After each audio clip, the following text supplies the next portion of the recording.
everybody, SonGoshuaku here, and finally welcome to the review for Dragon Ball Super Broly. But first, make sure to hit that subscribe button followed by hitting the notification bell so that way you are notified as soon as my content is released. Alrighty, so now joining me here we have the returning of the Linux virus. How you doing, guys? What's going on? And welcome to the first time, because I've been waiting so long to have this person on here. Met her at Anime Central, and she is basically a real big hardcore Dragon Ball fan, knows her stuff. Finally glad to have you here. Welcome, Kat.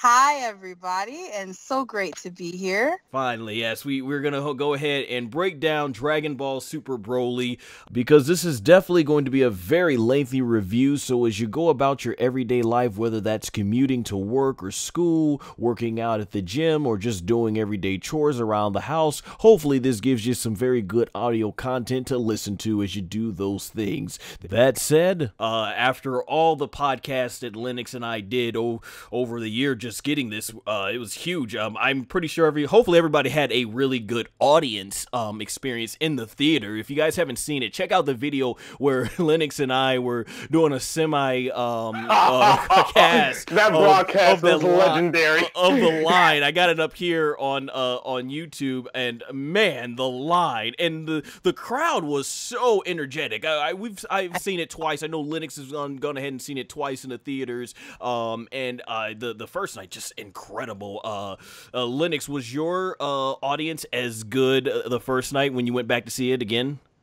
Oh yeah, I saw it. So nice. If you remember correctly, after I saw the movie with you guys, I had a tournament the very next weekend.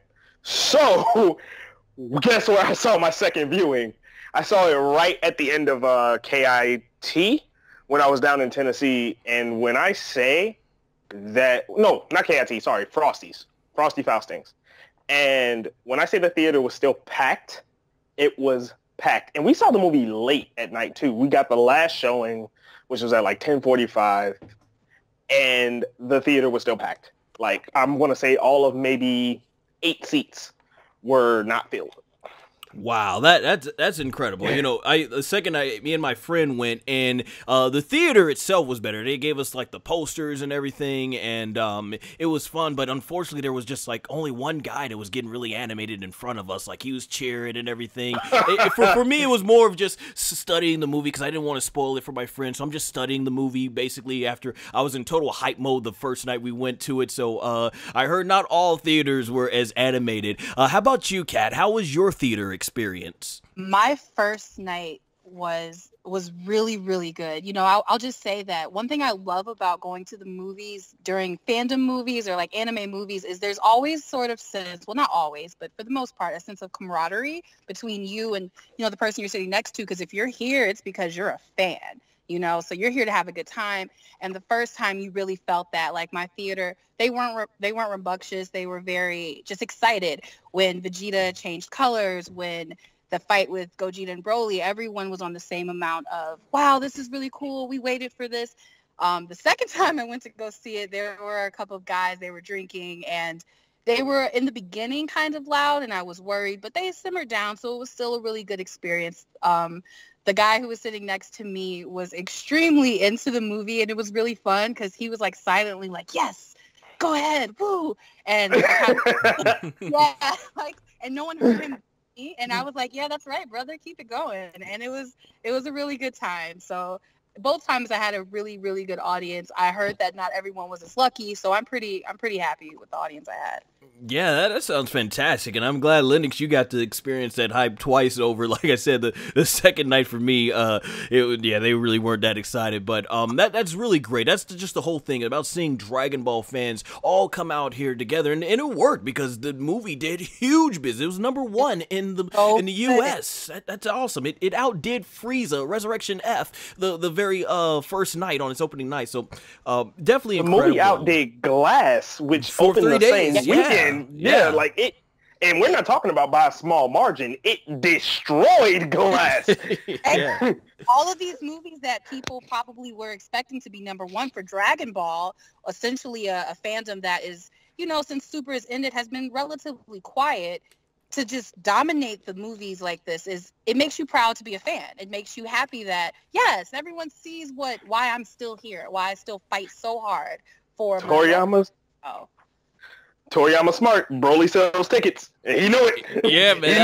That was the first thing we did in our first pre-discussion. Like, he's finally tapped out to the popularity of Broly. But hey, guys, too good. It's been great to hear our movie experiences, but let's move on to breaking down the actual movie here. So let's just talk about the first scene here, which was complete nostalgia fan service for me. We got to see Zarbon, Dodoria, the Ginyu Force, and just everyone coming to Planet Vegeta, and you had the whole King Cole telling everyone, you know, to bow before his son, and Frieza, you know, coming in, hello monkeys, and showing them the Scouters, and that cool scene where he like uses the Scouters and to demonstrate them. He shoots the death beam like into the towers where I guess there were some snipers, and that's how it starts. That's how Frieza took over the entire Saiyan race. Before we get into the early part, the next parts of the early part of the first initial part of this movie, let's just go ahead and get your thoughts. I thought the scenery was beautiful here. The scene was interesting. So we see that this was a younger Frieza, because there was a lot of complaints about how his design looked, and apparently they fixed that later on with the armor. But yeah, I thought this was a great way to kick off the movie. Lennox, you said you spoiled yourself on this before you even got to the movie. What was your thoughts? So You there, Lennox?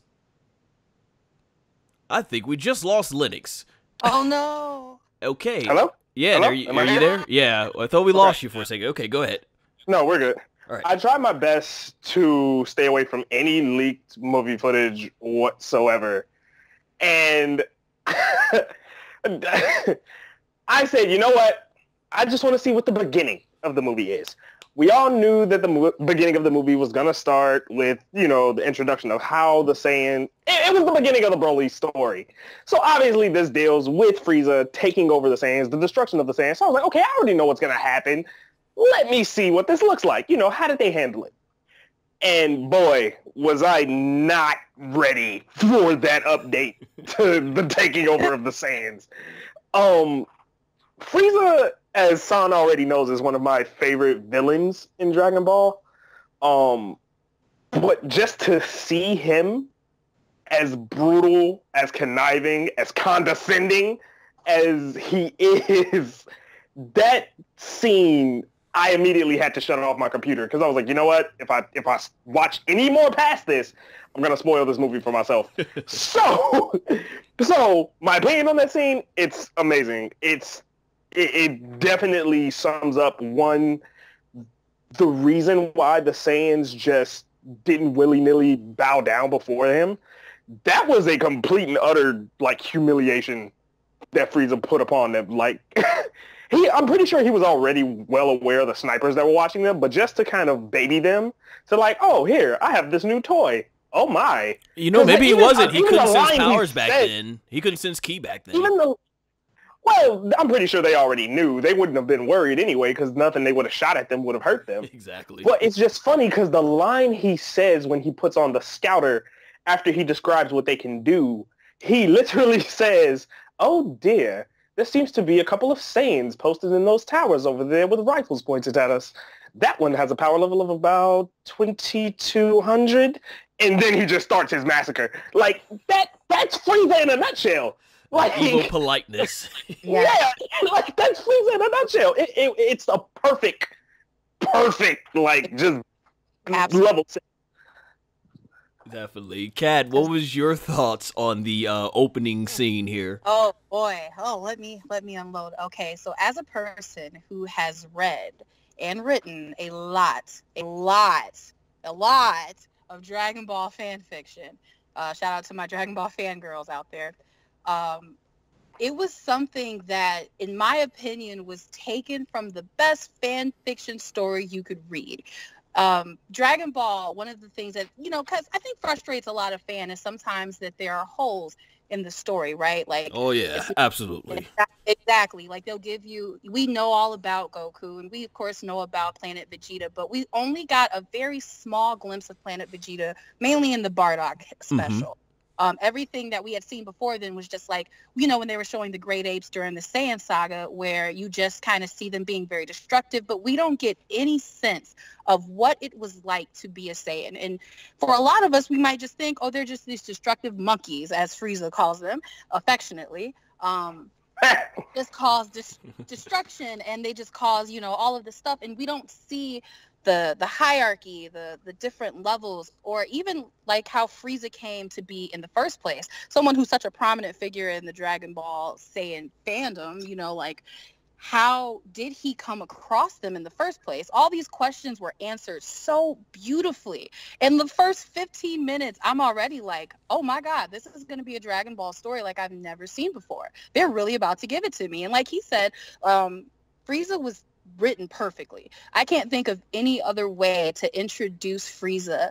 And even if you've never seen a Dragon Ball film before, you watch this and go, oh, this guy's something else. He's about to come in and he's about to be a terrible person, and you're here for it. Because how could you not be? They're already presented to be these monsters, and here comes this guy just like, boop, you're gone, Saiyan, and you're gone, Saiyan. And you have King Vegeta, you know, the difference in the way that he encounters King Cold. He's, hey, trying to give a handshake, but Frieza he's petrified. Because here's this little kid. How old is Frieza here? Maybe like 3. Me and my friends joke that he's a toddler. Could be. He could be a toddler. Yeah, King Cole, he warned them at the beginning. He's like, this is my son. I'm retiring from the Freeza Force, but he's a lot more brutal than I. Exactly. Like, you know, it just makes you excited at this point. How could you not be? It's the music here, the music. I love that, yeah. They played it again in the Vegeta and Broly fight, too. I could talk about the soundtrack for this movie forever. I would propose to the soundtrack and ask to spend the rest of my life with it if I could. Hey, we definitely will speak more about the soundtrack and everything. But I was gonna say too, or did you say everything you wanted to say about the opening scene, Kat? Yes, that's I told you. I'm an emotional speaker, so I'm just going to be speaking off of emotion. It's all cool. That's what we're here for, passionate Dragon Ball fans. So yeah, great stuff on the first part. The next section we'll talk about in the first part of the movie is going to be basically Broly and Paragus relationship and how this forms. So we had the part where King Vegeta walks in to where they have them in like the health chambers in Vegeta, and he's such a proud father. He's like, my boy, your power level, your latent battle power is astonishing. And shout out to Chris Sabat's delivery when he looks out and he's like, who is this in here? And why is he here with my son? I cracked up so hard in the theater, and he gets rid of Broly. He has, and they played it very similar to the original Broly movie, where he gets he's basically exiled from the planet. It wasn't as brutal as what we got in the movie, but you know, Paragus sees that King Vegeta is basically jealous of what Broly's power could become, and he just flies right out the window, and that's where him and Beats end up getting locked onto the planet Vampa. And Kat, you mentioned that this was so different than any Dragon Ball movie, and when I'm seeing like the space opera stuff they're doing and the way Planet Vampa looked, it had a very different feel to it than what we got in Dragon Ball. And you had like all the bugs and everything. Just such an atmospheric sense. Exactly. It was really incredible, and I enjoyed those parts. And you had where you had those big bugs first came out, and I think Broly is eating one of them already, which is just savage. Like, they sent Broly to die, and no, he's like, this planet, he's gonna eat its inhabitants, and that's just as a baby. Now here's a hilarious little spot, and we'll end at this before I let you both go on with your part. So we had the Saiyan beats, and Saiyan, as you guys will know, pronounced in the Funimation dub for those out there wondering why I'm saying Saiyan. So I'm sorry, I was just saying Saiyajin. Oh yeah, Saiyajin, Saiyan, yeah, all type of ways to say it. But I still prefer Saiyan. Hey, that's fine too. Either way. So we had Beats where he was basically on the planet with King Vegeta, and there was that cool part where Paragus goes like, I gotta come with you. He said, of course. And then he's like, I won't take off or anything. He says, never. He said, a trustworthy Saiyan, I've never heard such exist, or something like that. And I remember our friend the man 0001 was in front of us, and he was like, this guy looks like he's not much. He looks like a jobber. For those of you not familiar with wrestling terms, that's what you call a weakling. And I told him, I'm like, yeah, this guy's not going to last long. Then 40 seconds later, Beats is like, we're stuck here. We're stranded. We have no planet. And then Paragus goes like, not for long. Boom! And then there goes Beats. He's dead. Wow, I knew he wasn't going to last long, but man, like, okay. And then, of course, if you guys seen, apparently Broly and Paragus took his gear, too. That's the pants Broly's wearing, and he took his fanny pack, too. Like, wow. But yeah, I thought this was just good stuff, something unbelievable that we haven't seen in Dragon Ball, so it just gave the whole movie a different feel. Kat, I'll start with you. Your thoughts on just the whole scene from the time frame of King Vegeta discovering Broly's power to them ending up on the planet. Well, at some point during this, actually when Paragus is on his way to the planet, I leaned over to my friend and I go, wow, this is really science fiction and I love this. I remember reading a long time ago that Akira Toriyama was inspired by Star Wars when he was of Dragon Ball, early parts of Dragon Ball Z. And sometimes that can get lost, because for a lot of people, you think of Dragon Ball Z, they immediately think fighting, fighting, fighting, even though there is this really strong, like, underlying layer of science fiction.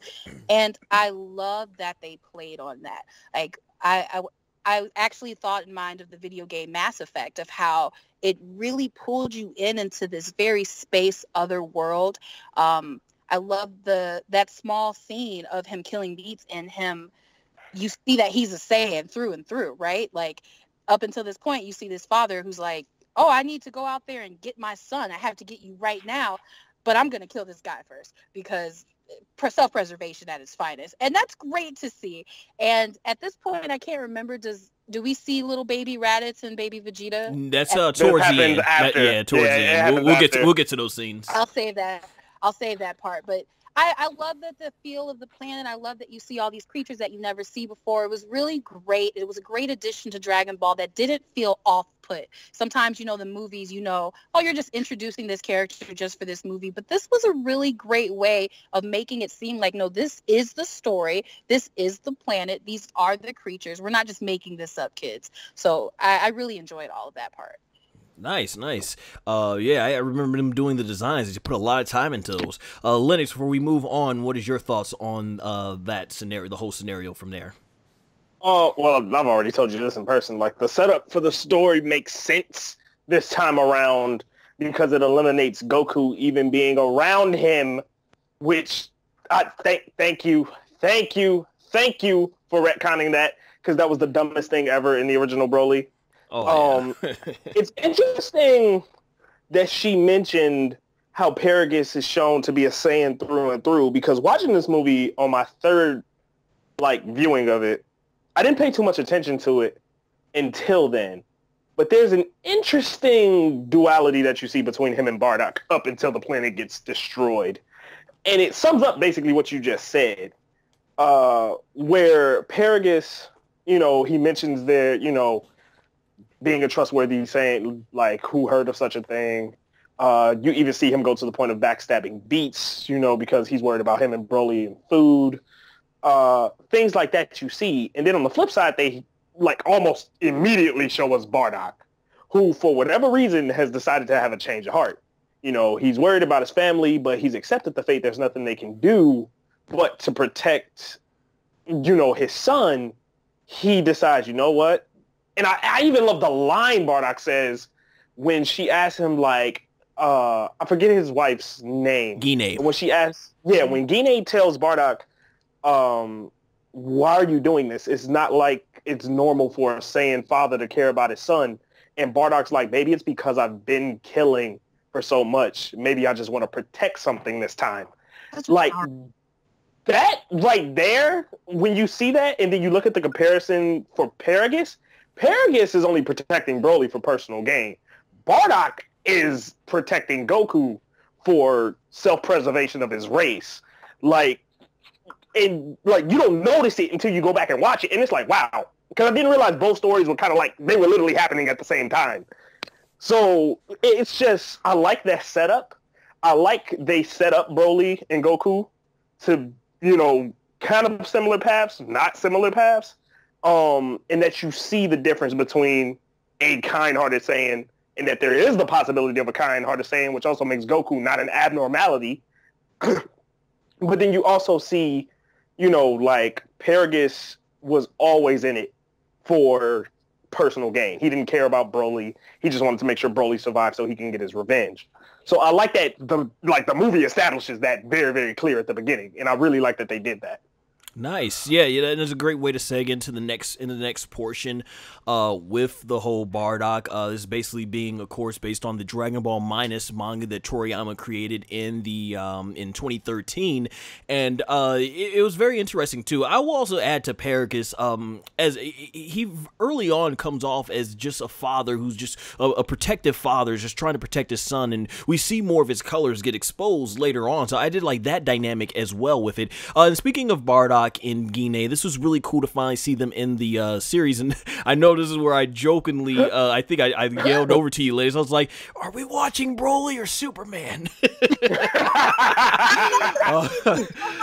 But yeah, I had to kid. I'm not even that knowledgeable of a comic book fan, but yeah, this was the story of Bardock. Now, this is the first thing that emotionally hit me, the way they played the music, and Bardock and Gine sending Goku off to space, and Gine just, you know, just terribly heartbroken that she's not going to see her son. It's the part where Gine goes onto the window and tells Goku, never forget us, and the ship flies off, and Lennox immediately comes over to me on the side, and he goes like, that's exactly what happens.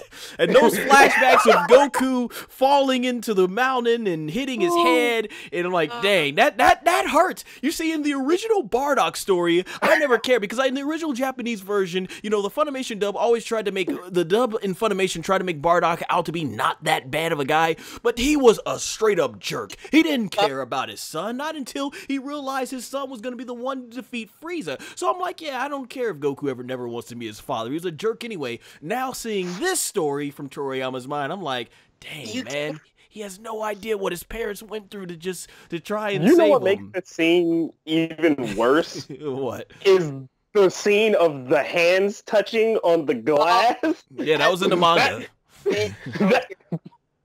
That like, when I said that, I felt like the biggest jerk, because I was like, oh, this makes this even worse. When I couldn't help it. Like, the fact that she did that, and then he's like, you know, goodbye, son.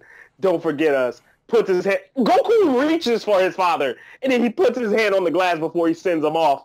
And then you get the memories of him instantly starting off forgetting them because he hit his head, and you get the Dragon Ball timeline. I'm like, right. Oh, that sucks. Yeah, and remember, folks out there, for those of you out there who are angry that Goku was sent in his Saiyan armor and everything, in Toriyama's original manga, we never see what Goku looked like being shipped to Earth. It was only shown in the anime, so that's what a lot of people have to remember when this, because a lot of people are understanding like the differences between there. But we'll get to the differences soon enough. Before we move on to the rest of the early part of this story, Kat, anything you like to add on about this very emotional scene? I think you guys, covered it all. I will say that was, for me, the first time I got emotional, seeing Gine cry and break down. When I first discovered Dragon Ball Minus a couple years ago, that was something that I had always wanted. I said, wow, Goku should have had his mom, because I felt like that would make him more of a more well-rounded character, Especially like you said, Bardock was a scumbag, did not care about Goku at all until it turned into an episode of That's So Bardock, and he became a psychic. That's so Bardock. It's the future he can see. I love that line. That was great. For me, I agree. Bardock, he was cool, but once again was just another brutal Saiyan. You really didn't get that. But here, that one line of, maybe I spent so much time destroying, I want to say something for once. That one line said more about Bardock than that entire special did. That was enough for me to know that here's a Saiyan who, for whatever reason, like you said, decided to change his mind, and now he wants to save his son, not just because he has to, or Goku has to blow up this planet, but because he cares. And that also gives us more of an insight to why Goku is such maybe a caring person, because surely Saiyans have had their heads hurt a lot of times, right? None of them has had their head hurt enough to change completely like Goku did in the original anime. So it was nice to kind of get this other background as to why he's such a nice guy. Because look at his parents. His parents weren't terrible people. So that was really nice. I appreciated that addition to this movie. Nice. Yep. Now, we're gonna finish up here with the first part of the movie, and might as well after that we will chime in with what we thought in comparison to the original TV special compared to this version. So then of course we get where Frieza basically he has that very devious line when he goes like, I wouldn't have summoned all these monkeys here for anything. He says it's a perfect plan to get rid of the entire race, planet and all. Love Chris Aries' delivery. I can't wait to hear Ryu say Nakaho's delivery in the Japanese version. So he did that whole thing where basically the planet, he does the whole little death ball, and the big giant death ball throws him up. That wasn't a little death ball. Yeah, no, yeah, I know. It forms into a big death ball, and I don't know about you guys, but I kind of thought it was hilarious. They're playing this very heroic music under such a terrible tragedy. But the planet goes in, the animation looked great. We see quickly on Earth that Bardock throws a huge ki blast to try and rebel, and he's battle damaged for some reason, and of course it makes quick work of Bardock. Poor Gine, she was just cutting up something for dinner, turns out, looks in her window, boom, the entire planet's about to blow up. Wow. And then the planet blows up, and we get a cool scene too with the scouter where they do a really nice take. We see the reflection of the planet blowing up, and the scouter just slowly goes down to zero, letting us know that the entire Saiyan race is wiped out. And that's basically what concludes the first part of the movie. Visually, I thought this looks good, but this is gonna be my point right here in terms of the first part of this movie. I'm gonna be honest, I thought this was rushed. I did enjoy the first part because it was deep on a story level, but there's just so much that I felt was rushed about this. I would have loved to have seen why was Bardock battle damaged, and I don't mind a good side of Bardock. I know a lot of people love the Bardock from the original TV special, and I do too.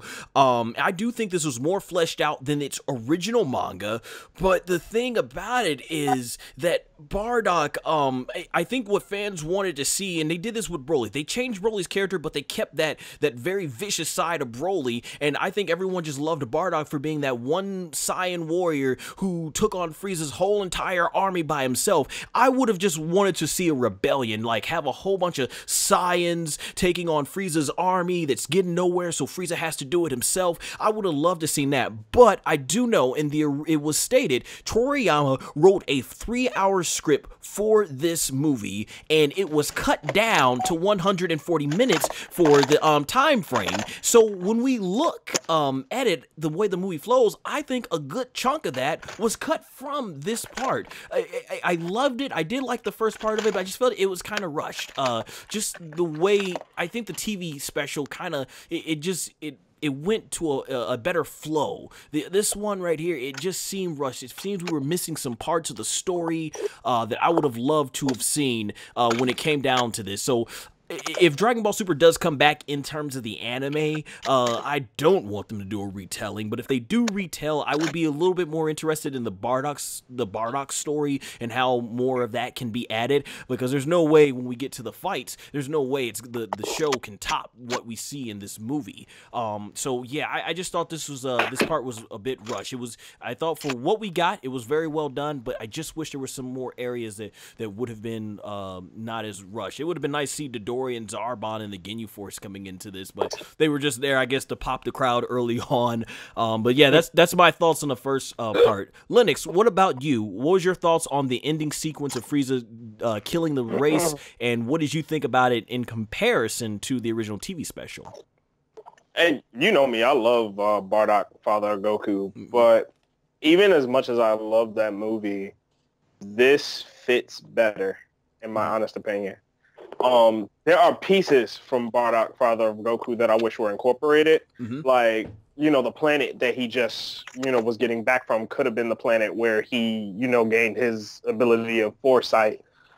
So, like, there are things like that that I wish would have been incorporated. But I'm okay with losing that with what else I gained for this movie. Mm-hmm. You remember my biggest gripe with the original Broly movie was the setup, like the backstory. I've always told you I've loved Broly as a concept. Much better job, right? Yeah, I've always loved Broly as a concept, but I always felt the story around him was really, really weak.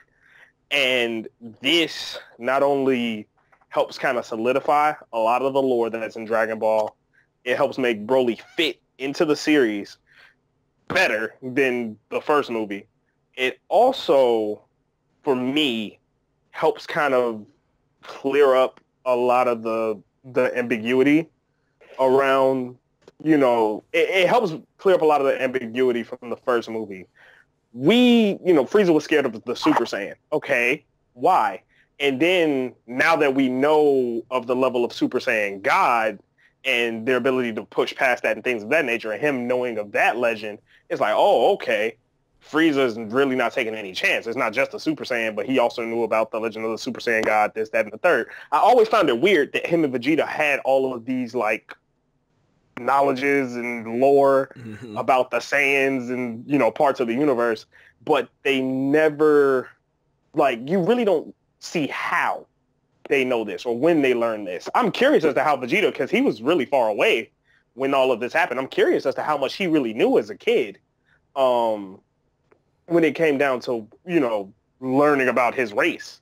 Was it a lot of stuff Frieza just told him about, or was it stuff that his father told him before this incident, things like that? But it does help in the sense of, like, okay, Frieza has a legit reason for not liking these people. Bardock, as a character, is distinctly different from the other Saiyan race, which, once again, it doesn't make Goku seem so far-fetched of a concept as a kind-hearted Saiyan, especially since that's a requirement to be a Super Saiyan God. So, once again, it's also one of those things that ties that into the story and makes that a little bit more believable, as opposed to just coming from left field. So, I like the way this sets up a lot of the lore aspects of Dragon Ball. It kind of solidifies a lot of stuff and clears the air. It omits some of the stuff that we know and love, but at the same time, it does a better job of just setting up for the movie. Nice, nice. And what about you, Kat? What did you think about the ending of Frieza destroying the Saiyan race in comparison to the original TV special? I think the only thing that I would have honestly have loved to have seen is, just because I love this line so much, is when Frieza says, Zarbon, Dodoria, look at these fireworks. Don't you just love fireworks? Oh, yeah. Yeah, I miss how animated Frieza was in the original. Exactly. Oh my, look at those wonderful fireworks. What a great show. Unbelievable. Look at that. Yeah. Right? I love that. It really shows you how much of a sadist Frieza is. Here he is, he just blew up an entire planet of subservient people who, for no other reason that we know of, he had any qualms with, other than the fact that he's just a terrible guy. And he says this line and is asking his lackeys to look on and entertain it with him. That's the only thing I would have changed. I completely agree. I love the counting down of the power levels on the scouter, seeing how that goes down to 0, especially, you know, we know how strong Bardock is if we've seen the special. We get how strong these Saiyans are, and to see them get depleted like that, it kind of hurt your heart. It was a little heart-wrenching to see that, you know, how that happened. When I think about the anime special, I think about how we see Bardock more so die, you know, how we see him slowly disintegrate at Frieza's attack.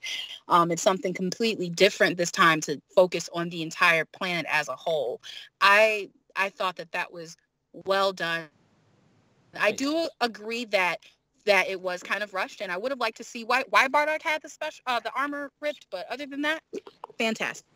Yeah, and we did get some retcons, because in the original manga that Toriyama was inspired from, he drew Bardock in the scene in the armor from the TV special. So now they've gone ahead and he's changed that in there. And I remember we were always told originally that all the Saiyan warrior race was pretty much they were just barbarians and evil, which is why me and Linux, when we first saw Battle of Gods, we were like, what? Pure-hearted Saiyans? But they've gone. Toriyama's gone ahead and he's explained the whole Yama Moshi story and everything. But yeah, I mean, yeah, it was definitely, I do think it was a nicer story. I just wish there was a few more added pieces to it. But let's move on to the survivors here. Before we get to the big showdown here, we got Raditz, baby Raditz, pretty much, and Vegeta and Nappa. That was really cool. They kept Nappa's design with the hair from the original TV special. I freaking love it how Raditz was going like. Yeah, Raditz was like, oh boy, that planet. He's like, oh, their planet. What do you say? Something like, he says, oh, I think they sent my brother out to a planet Earth. Heard he's a weakling or something. I really would have loved to know why, out of everyone in his family, why was Raditz a jerk? He certainly couldn't have gotten it from his father or mother. And then you have Vegeta's like, oh man, no, I'll never become king. I love that part. I love that, yes. And they even mentioned Tarbo, so I actually enjoyed this scene because this was a great, and this is what I love about Dragon Ball, when they do go out of their way to explain little things in 1 or 2 sentences, because people were going in the movie like, are they going to ignore Raditz? Are they going to ignore Tarbo? And they announced that. I love when they do things like that, just to let Dragon Ball fans say, hey, we haven't forgot that we created these other Saiyans, and we mentioned it. I love that. I laughed so hard at that, too. Hey, Vegeta, you had a brother, didn't you? The more he said that, I'm like, oh, here we go. Yeah, and in typical Vegeta fashion, he completely ignores Tarbo's existence. Like, yeah, he probably survived. Maybe. Definitely a lot more lighthearted. We even saw a few other Saiyans with them on the planet. A lot more lighthearted than what they did in the original TV special where Bardock, they just told him Vegeta just did not care. And he's all like, oh, I don't. He says, your planet, Vegeta was ruined. Frieza sends his condolences. He says, okay. And they pan out, and he's literally killed the entire race and just eating them one bit of a time. But this one was great because they acknowledged that he'll never become prince. So that was a great way for everybody who always knows he never calls himself the king. One of the theories I do have about Raditz, though, now that I'm thinking about it, is for Raditz to be going on patrols with Vegeta would also mean he's technically considered either an elite Saiyan or he's considered strong enough to be part of the prince's guard. So he may not have been around Bardock enough to pick up on those traits. Mm-hmm. Remember, Goku was still at home. He was still, being nurtured by Gine, even though he was in the pod. Bardock wasn't a jerk like we've known him to be. I'm pretty sure he was still standoffish as a Saiyan father, but he could definitely care for his son. Raditz, even if he didn't, he's going to look up to Bardock, who is your standard Saiyan. Maybe not as aggressive, but standard Saiyan. And then he's hanging around Vegeta, Nappa, and whatever the rest of that little squad was. Which, whatever happened to those two Saiyans? I do want to know what happened to those two. I don't think much of anything probably ever happened to them. Obviously, there's a reason why only Raditz and Vegeta were left. Did they die? They probably did. I wanted to say, too, I love how they tied everything past Dragon Ball when they have Goku's space pod go on to Earth, and they quickly flash the flashbacks of, like, all the different scenes from Dragon Ball and Dragon Ball Z to Goku and Vegeta sparring with each other in Ocean. That was great. I really loved that. I remember you, Linux next to me, you're like sick. Before we get on with the main plot, Kat, anything you wanted to add about that whole seeing Raditz and Nappa and Vegeta and the little flashback, the way they tied everything back into the current time frame? I think you guys pretty much covered it all. I really love Son Goku and his friend's return, and I love Tarble and his little cute wife. So it was really nice to finally get him a part of something. For a second, I was worried that they had made Kaba in a response to Tarble because they look pretty much alike, and they seem to be very similar in personality types, especially with the whole, Vegeta is master around here. So it was really nice to finally get him officially a part of the storyline.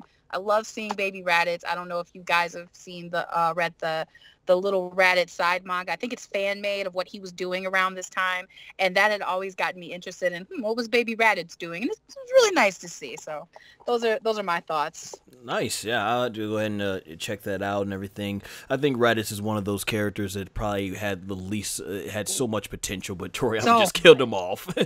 But somebody had to die. He had to kickstart Piccolo and Goku teaming up some way, right? Yeah, somebody had to go.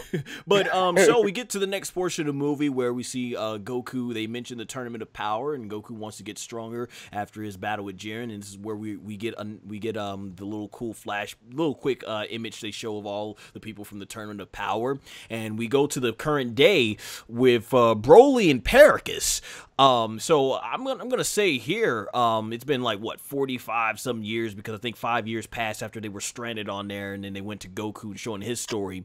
Man, I don't know how much protein was in them bugs, but them dudes after 4+ decades were shredded. I mean, even Paragus was old. It was 30 in 1 year. He still had the body of a Greek god, just eating bugs. I mean, these guys are shredded. It had to be all organic. All organic. These guys come into a bodybuilding contest. No steroids. Everything is 100% organic bugs from planet Vampa. I mean, you want to know what's the scary thing about that too? There's no water on that planet. Yeah, no water. I mean, I don't know. I guess the blood had great protein and kept them hydrated. It was just crazy. It was a great introduction to the introduction of adult Broly. I love how when the bug tries to attack Paragus and he's like, Broly, miles away, boom, kicks the thing. Love it. I felt sorry for Paragus though when Chilai and Limo arrive, and he's like, I never thought we could off this cursed planet. I thought this was great stuff, and then they eventually come on here. So yeah, before we get to the Frieza stuff that happened on the spaceship, this is another great funny part. Our friend the Man 001 was cracking jokes all through the movie.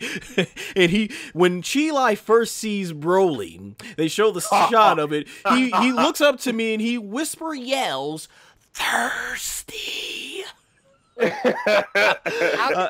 She was mesmerized, and people I saw joking online like he hasn't probably had a bath in 40 years and stuff and everything. But yeah, she was mesmerized by Broly, and Chilai would definitely turn out to be much fan service as we go on here. But yeah, how did you guys? Let's start with you, Kat. How did you enjoy basically the whole scene of Goku and Vegeta reflecting a little bit on? Oh yes, how could I forgot? Before we get to that point, I love the interaction. Shout out to Sam once again with a great performance when he's talking to Goku. And he was like, what? And this is a great look at the character development of Goku. Goku wants, once again, still for his own selfish reasons to get more stronger. Vegeta, for once, he's not because I want more power, because of this idiot decided to wish Frieza back to life or something like that. He's like, how many times are you gonna call me an idiot, Vegeta? As many times as I want, dumbass. Oh man, we were all cracking up in the theater. Yeah, what was your as they reflected upon the turn of power, the interaction between Goku, Vegeta, and Broly, our introduction to adult Broly? What was your thoughts on that whole scenario, Kat? Oh boy, so immediately I love the dynamic of which Goku and Vegeta have come. It really started in the Buu saga for me towards the end, yes, where I really started to love their interactions. I love this whole Vegeta's the aggressor and Goku's just the best buddy. Why are you so angry? I love that. And I love that they really touch on, like you said, this movie does such a good job with giving you so much with so little. So in that one little scene, you really see how good their dynamic is now. You know, it's not just about Vegeta being pissed at Goku all the time. He has a good reason, but he also they get along. You know, I can't say Vegeta's like, I love Goku, that's my best friend, he's the best Saiyan I've ever known. But he cares about the guy, and they do such a good job of showing that dynamic. And of course, Bulma. I love Bulma. I love when she's on screen. I'll tell you guys, I am such a huge Vegeta and Bulma fan. I love that. So anytime that they're on screen together and you get to see how far they've come, I'm all for it. Little Bulla or Bra, whichever name you prefer to call her by. I love seeing all of that. I love Brawl, the original Japanese version. Yeah, I like Bra too. I don't like the name Bulla, and I say Bra, but sometimes, you know, when I talk about it, they're like, who? I'm like, Bra, you know. But I do appreciate the whole naming the whole briefs after underwear, so I like to stick with Bra. Right. I just loved all of that, and I loved how you see Broly, aka the Jason Momoa of Dragon Ball. It was really great. Chilai is a thirsty, thirsty alien girl, but how could she not be? Once again, Jason Momoa of anime here. We got little Steve Carell, little 40-year-old virgin Broly, and she's just like, oh my goodness. And I love how you said about how did he get so jacked? How did he get so ripped? Just know that the Paragus workout plan appears to be very strong because he is very, very well taken care of. And you're just like, how? But once again, saying sometimes you just have to chalk it up to, saying. And I appreciated everything that they did here. I love the little small montage of here's what happened throughout Dragon Ball. Here's Goku and Vegeta. Here's where we are now. Immediately after the Tournament of Power, it just seemed very well calculated. Really good startup to how this movie is going to go. The only part that I still make a joke on is when Trunks is calling Bulma and she goes, what does he want? And I always answer with, but that's your son, Bulma. It also shows that probably Trunks is a nuisance. And I wish he would grow up a little bit more, but, you take I wish they physically grow up. Oh, my yes, gosh. Like 3 years before the ending of Dragon Ball, I have ranted and ranted about this every single time I talk to Super. Even the guy in front of me was like, has anyone noticed Goten and Trunks are still not grown up? He should look the way he did in the TV special. But exactly. but I'm not going to sidetrack. We'll go ahead and finish up. Oh, that's all I have to say. Those all right. Before we move on, next part, then Lennox, what's your thoughts on the whole scenario? Just the biggest kick I got out of coming from that timeline was just, it was literally business as usual for Goku and Vegeta. Like, they started off fighting, just sparring. And I always get a kick out of that because I don't care what setting you put them in, whether they're with Whis, whether they're being serious, they always fight as if they want to kill each other. Not to mention the fact that Bulma also had an island created specifically so they could fight and not destroy something. That I laughed so hard when she said that. I was like, Bulma got that money. Bulma got that. She was like, yeah, this is like 86 meters away from West City, so the boys can fight out here and not wreck anything. They can really let loose. I'm like, you did what? Bulma really let loose equals planet is gone if they really fight. But I agree with Kat. I love the Goku like Vegeta bromance that is like slowly but surely forming between the two of them. The interactions are hilarious only because everything that Goku isn't when it comes to being a logical, planning, like tactical fighter, he has in Vegeta. And everything when it comes to like just emotion, raw talent, just like kind of going with your heart type of thing, the stuff that Vegeta's slowly learning to do, he has Goku there as kind of like his perfect counterbalance. So I like seeing that. And I also like seeing Whis' interactions with them more. Just because you really get the teacher-student feel from Whis when it comes to him training them. And I even love the setup, going back to what you said, because I think you and me both laughed at this, son. When, he asks Goku says, Tournament of Power opened my eyes. There's no way I can stay at my current level. I'm fired up. And then he asks Vegeta, and Vegeta's immediate response, well, I just want to get stronger to destroy Frieza. Vegeta has grown to fight for others than himself. But what makes it so funny is that no matter how many times Goku has been proven wrong, he still didn't understand why that was bad. Yeah. And that's what makes that scene the best. No matter what, Goku was still Goku. He did not see what the problem... He even took up for Frieza in that conversation. Like, what? Right. And then doubling back over to Broly, just the introduction to Broly, as far as like what we've seen with him just kind of just being there in the first movie, to like him just right off rip, one-shotting a spider. I love it because we know he's been doing dude, this. I was just gonna cut in and say it reminded me of Castaway. If you remember with Tom Hanks, like he struggled so much to get those fish, and then they do 5 years later, and boom, he's a pro at catching it now. That's what it reminded me. Like, yeah, he should be a pro at catching these killing these things off now. Exactly. No, that hits the needle right on the head because he took down the spider as a baby, but now. Like, this is nothing. Like, it's to the point where Paragus is like, I don't even have to fight this thing. Broly! And he just comes in. It's like the equivalent to calling your kid into the living room to get the remote for you. That's basically what that was for Paragus. Little Jimmy steals out Tom's toy. Mom! That's basically what that was. Yeah, but I love that scene. But once again, it goes to what I said. I didn't pick up on it until like my third view, but it's another instance of Paragus just using Broly. He wasn't in any danger, but sure enough, I got my son who's super strong. Hey, you take care of this thing. You know, so... Right. It was good. Definitely. We'll move on to the spaceship stuff here.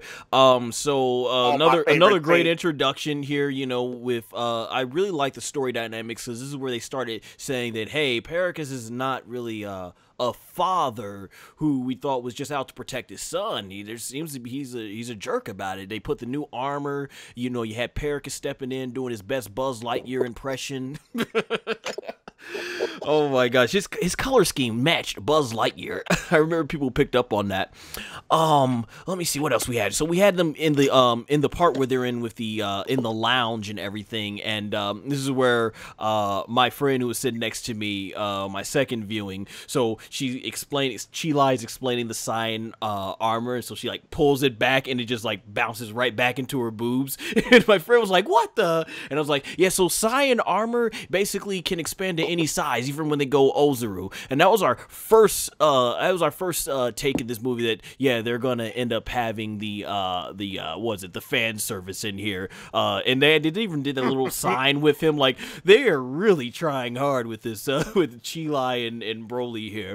And he had the part where the drunk guy, because I think she explained, and I really like that Chi-Li and Limo are good people. They're just trying to join the Freeza Force to just get away from the life that they came from, and like, because I like how, but yet you still got some jerk who was trying to hit on her and he was drunk, and then Broly stood up, and this is the part of the movie where everybody was like, "Oh snap, you done effed up now." He literally choked this guy to death almost, and then you see Paragus, they paid the homage to how he basically settled his power down early in the original movie, and that like shocked Broly. And yeah, Paragus is really not that strong of a warrior that Chi-Li. How are you looking down at Chi-Li and not notice her arm goes into your fanny pack, or I should say the fanny pack of beats, and steals it? Like, okay, yeah, I remember when they mentioned his power level, 4,200, you Linux were like, wow, that's nothing.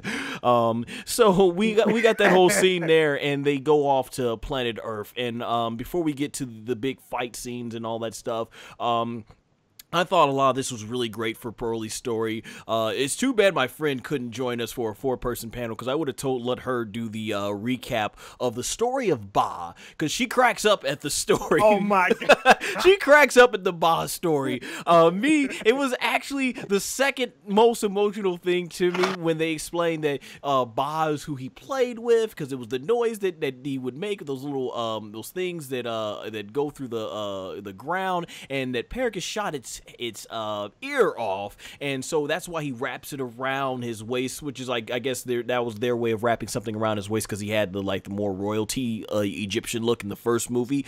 And I thought this story was sad because that was his only friend he ever had, and I thought it was sad. But yeah, of course, if you think it's funny too as well with the story of Ba, that's his name. Yeah. I thought though the whole scene here was really great introduction, seeing him talk about he never had water, and I love when he ate the chocolate bar, and because he's never had real food before, so he ate it like a savage. I thought it was really good for showing more character development between Broly and Paragus. And what was the other scene? I think there was one more scene I may have forgotten in this. No, I think that's pretty much covers about everything. Linux, what did you think? I see that you thought the story of poor Ba was bad as well. What was your thoughts on the Frieza spaceship scene? The story of Ba hit me right in the feels, man. Like that was sad. Yeah. That was really sad. But like, just going over to the whole story development of Broly, like, once again, this is me. I got everything I wanted out of this, because I got Broly. Like, the fact that he talked when Chile asked him a question, I was sold.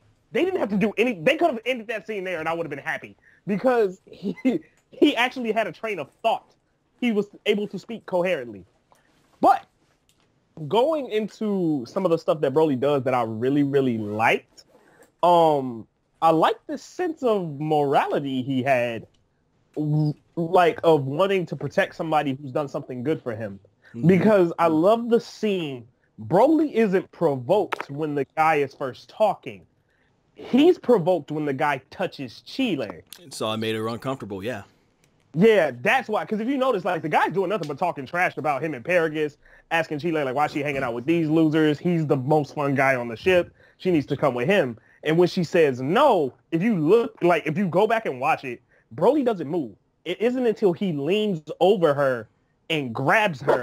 It's like, come on, let's go have fun. And that's when he gets mad and walks over. And I love the line they have him say, too, because it's so simple but so effective. When the guy's like, oh, you got a problem with me? And Broly steps up right to his face, and he's like, yeah, as a matter of fact, I do. And just proceeds to grab it. Like, he literally grabs this man by his neck. Like, just one-hands him and is choking him. Like, yeah, good stuff, man. Kat, what about you? What's your thoughts on the scenes they had on Frieza? I really love the space station scene. I love seeing the little mess hall that Frieza's workers are in. You know, I also really, like he said, I really love that you see that Broly is sticking up for Chile and sticking up for her. And like you said, in the special, we see Broly as just, you know, so strong and so brute and doesn't really care. So seeing him stick up for this lady that he, in a lot of ways, just met was so touch-warming, and it started my love for Broly. This scene really made me go, maybe I like this guy.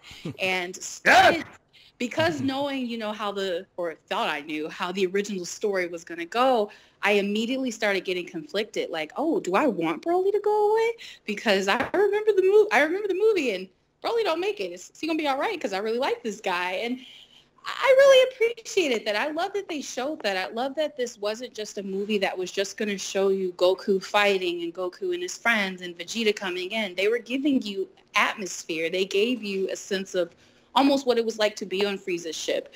I appreciated that entire scene. I thought it was very well done. Very good. Yeah, definitely. You even see that there's people who are on the Freeza Force just because they feel it's better than their life at home with Chile and Limo. I thought that was really good stuff. And you see Broly even still cares enough for his father, because they're like, your father's a jerk for doing this to you. And I was in the theater looking at him like, man, a jerk. But then you see the part where he goes like, you know, it's still not right of you to talk about him. He is my father after all. Yeah, there's just so many more layers to the Broly character.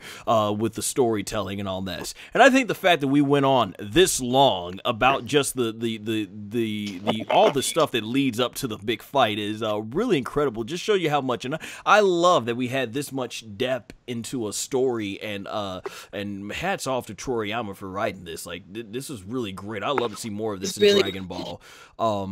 Definitely. Hey, and then, guys, I'm sorry to interrupt real quick. I'm going to take a small break away, just 10-15 minutes or so, and I'll be back. Sure, not a problem. Not a problem. Okay. I'm sorry for the inconvenience, but I promise I'll be back. Oh, it's all right. All right, well, Linux, we'll continue here and break down when Frieza arrives on his spaceship, and I was totally right about it, by the way, Linux. When I said, what's the purpose of those jackets? They look cool, but they end up taking them off away. And I think we only got about a good 40 seconds of screen time with those jackets, because the second they get out, Goku gets out, he's like, whoa, that's cold. And then immediately takes it off anyway. It's okay. I thought I loved Beerus being the babysitter as the plot device to write him out of the reason why he's not going to join them in spectating the fight. I thought that was great. I'm a god of destruction, not a babysitter. Oh man, I had to be cracking up. So we get to the part where Broly and Frieza, they arrive, and I love the stare down with Frieza, Goku, Vegeta, and they're all doing these serious looks on their faces, and Goku goes like, because, you know, Frieza says, you know, he was on a very repugnant planet, and Goku goes like, I've just got one question for you. What's repugnant mean? And the look on Frieza's face. Oh, the whole setup to it, and then we didn't even get the line "Do it, Broly." They got us in with that teaser, but he sicks Broly after him. Your thoughts on this scene before we get to the Vegeta and Broly fight? It's just Goku being Goku. Everything up to that point, from him chasing the guys who were carrying away the Dragon Balls to Vegeta's second most badass scene in the movie. Instantly hops out the plane. Guy tries to fly away. He doesn't even hesitate. He just shoots it down. Boom! Yeah, that was great. And Goku jumping on the spaceship and breathing hard on it. They're like, look at that death stare. Yeah, did you notice Funimation went back to doing, because they don't do a lot in Kai, but they went back to like giving characters that don't matter. They went back to making them, give them funny voices and accents and everything. It felt like 2000s 90s and 2000s Funimation dubbed Dragon Ball. Oh yeah, and that's what makes that scene just that, like, it's such a small scene, but it's so good. Only because of just it. Once again, you get that just like brotherly interaction between Vegeta and Goku, where Vegeta's like, nope, not this nonsense. Shoots it down. Which is great to hear from you.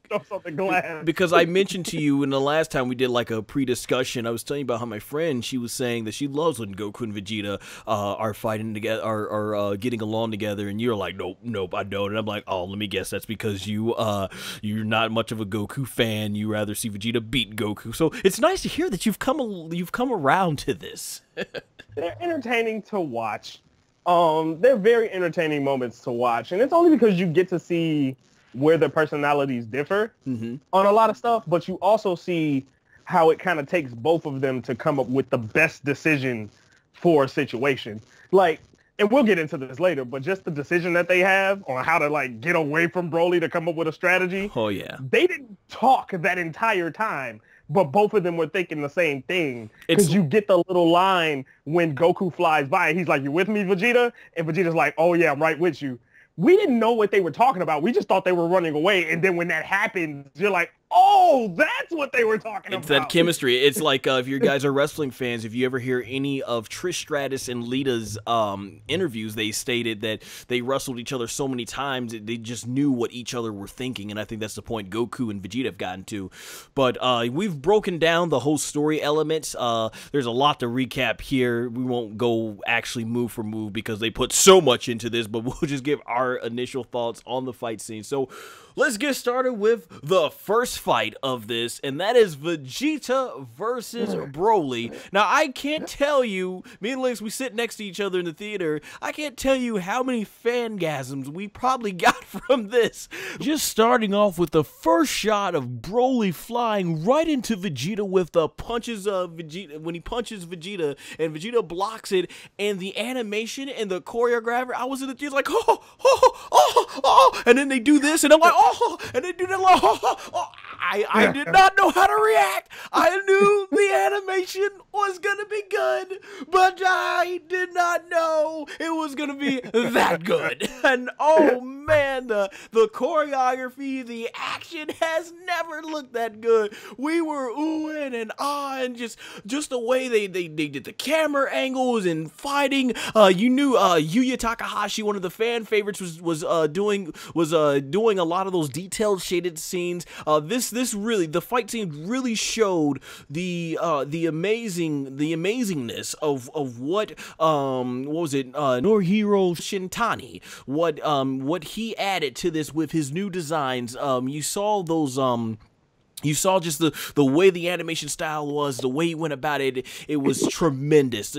We saw a lot of great choreography, and this is what I like. Now, I'm actually going to be honest here. I know we're just starting off with the big first fight here, but to me, this was the fight of the movie. As brutal as the next fight was, and as flashy as the main event was, to me, this was my fight of the movie.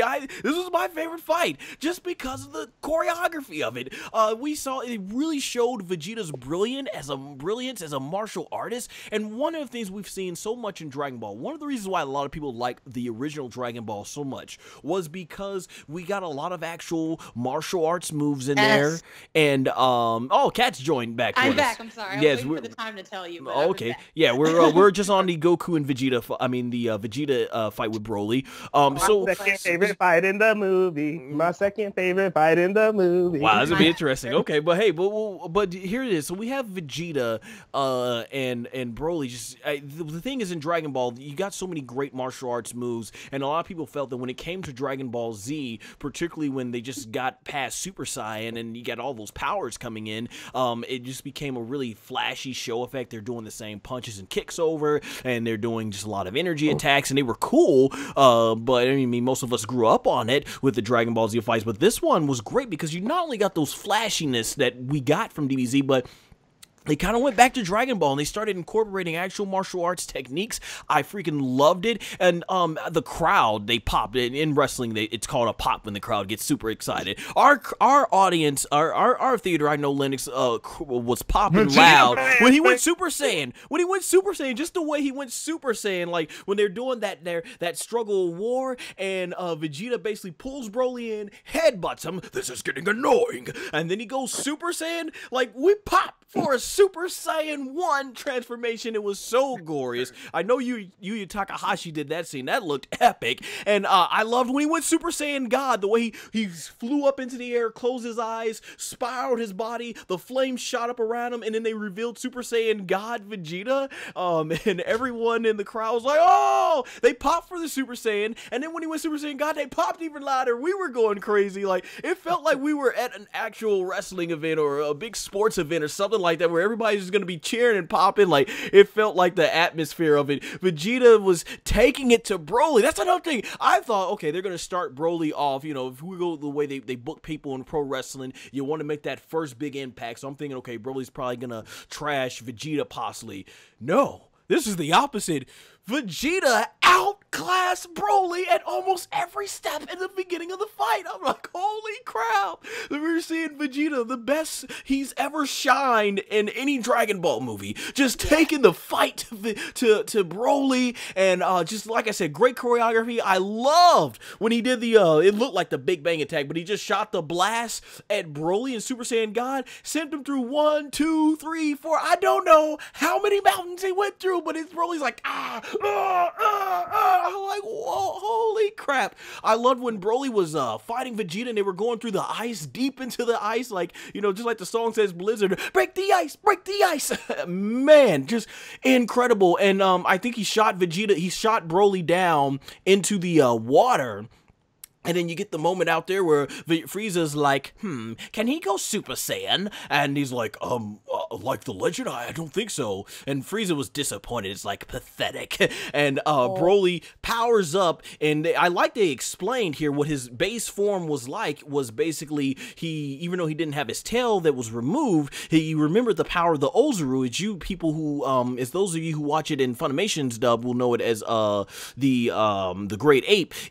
He put that power into like his body remembered that power, and at this moment Vegeta goes for a punch into Super Saiyan God in his Super Saiyan God form, and it has no effect. Great callback to what happened in the original film, and then eventually Broly pretty much holds his own with Vegeta, and Vegeta probably would have got bodied at this point, possibly, but of course we see SonGoshuaku steps in. Before we get to that fight, that concludes Vegeta versus Broly. Like I said, this is my favorite fight in the movie. I thought it was amazing. Vegeta basically, gosh, you know, who thought we were going to get this much out of him? He really didn't get his butt kicked in this movie. We'll talk about the next butt kicking coming up soon. But yeah, I love this fight. I thought it was excellent. We'll let you go last, Lennox, because I know Vegeta's your boy. But before this, Kat, what was your thoughts on the Vegeta Broly fight? Well, Lennox, you and I are going to be good friends because Vegeta is my homeboy too. I had to immortalize him by getting him tattooed on me, so I can always look down at the prints on my arm. I love Vegeta. Epic. And this is, I agree with you, son, my favorite fight I'm going to try to find the words to talk about this. So a couple of things I want to start off by saying is that it feels so good. You know, I was super worried me at making Vegeta the cliche wash character. You know, he's going to come in, he's going to kind of do some things, but eventually he's not going to do enough. And it was so good to see why Vegeta is regarded as the second strongest Saiyan. Like, and I feel bad saying second because in a lot of ways he's still tied with Goku. Goku just always seems to take it one step further. I love that we get to see how strong he is. I love Chris Sabat does such a good job now as Vegeta, where I won't lie, I didn't always appreciate the old Funimation dub. I watched Dragon Ball. What, you mean you didn't like when Vegeta sounded like this? Kakarot, you dog, you! Hey, that Vegeta has some dope lines. He did, but yeah, you will not escape! That was drumming. She's talking about Sabat's 1999 dub. 1999 Vegeta. I love how he settled into his role. And those one-liners that you see Vegeta starting off going, you know, you'll make for a warm-up. And he's cocky and he's arrogant and he's the Vegeta that we know. Mm-hmm. And as he's fighting Broly, you start to see his frustration. And I can't wait to hear Ryo Horikawa say this in Japanese, where he goes, this is getting annoying. And you see why Vegeta's frustrated. I love how this fight was shot, that it's action, slow down, and then you see, and then it's action, slow down. This is the first time we're starting to see the transformations, and we're just used to like a light switch, it flicking on and off, but this showed this beautiful montage of colors coming until it stopped at Super Saiyan and this panel around Vegeta, and you're seeing his muscles bulging, and you get the sense of exactly what it means to be a Super Saiyan, because sometimes as we see these transformations, the meaning and the impact behind them can get watered down unless it's a new one. It felt nice to see a refreshing take on a Super Saiyan that we haven't seen since Vegeta came in the Cell Saga or the Android Saga, and it was so good. I really loved the martial arts move, that flip that he does, that little spin kick. Yes. that was. I haven't been that excited since Vegeta fought Android 19. I have not been that excited since he ripped off 19's arms. That was great animation, beautiful cinematography. I can't speak enough about what that said, you know. And then when you see him finally turn Super Saiyan God, because it wasn't debuted in Super, however, it was in the manga during the Future Trunks. So it was nice to see this finally come to life on screen, and it was great to see it done like that. It was, as a Vegeta fan, I couldn't be to mimic SSJ9K's Vegeta. I couldn't be any more proud. It was so good. I can't even all the way find the words, because I'm just so full of emotion thinking about it, about how good it feels to see your favorite character get some justice. He wasn't getting washed because he's a second-hand character. Eventually, Vegeta started to lose because Broly is indestructible. He's a force to be reckoned with. So it was nice to kind of see Vegeta lose on good terms instead of just, okay, your turn's up. It's the Goku show now. He's beautifully done. Lies. Well said. Yeah. And I do like how Chris Sabat has gone from that voice into a more calmer voice of himself and everything. Yes. But I agree with Lennox though. Having grown up watching the original Funimation dub, I still have a soft spot in my heart for those for all those classic dub lines, especially how you roasted 19, you bringing up the 19 fight. So Lennox, your thoughts on seeing Toriyama give this much love to Vegeta in the movie? About damn time. I'm so sorry, my love for That's all I wanted. I think I even told you because you asked me how I felt about it when we saw it, and I was like, this is all I ever wanted. Yes, you did. Yeah, you did. Like, that's it. I'm content now. That's all I wanted. Just show him for the warrior he is. Yes. Like, man, he's not necessarily second fiddle to Goku. He just learns different. Like, geez, the man is just strong. Put that on a shirt. With that being said, though, You picked up on exactly what I was going to talk about, and that's you see Vegeta's thought process in this fight. From the immediate, once he blocks, okay, you'll make for a good warm-up, fights Broly some more.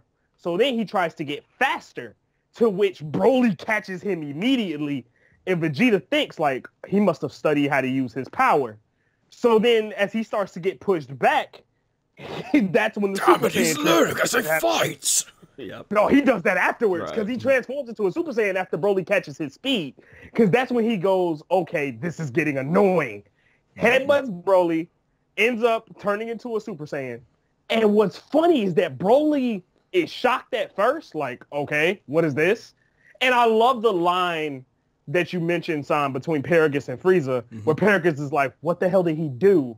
And Frieza just turns around like, what? Are you telling me Broly can't turn into a Super Saiyan? How disappointing. You mean like the legend? And I love it because when that happens, like Broly, you know, is getting pushed back for a little bit. And then Paragus falls to his knees. I never thought Vegeta would have been such a formidable opponent. And then you see Broly immediately punch him through that rock. And Vegeta's like, damn it, he's learning as he fights. Yeah. And like you just see it, like Paragus is freaking out because he's seeing something he's never seen. And Vegeta is on the other hand like, yeah, I might be a Super Saiyan, but this kid isn't dying. Like, this is getting harder. Yeah, you remember when Goku, he asked him, he says, did you remember to bring some sensu beans? And he's like, I forgot. Damn it, this is going to be tougher than we thought. Oh, yeah.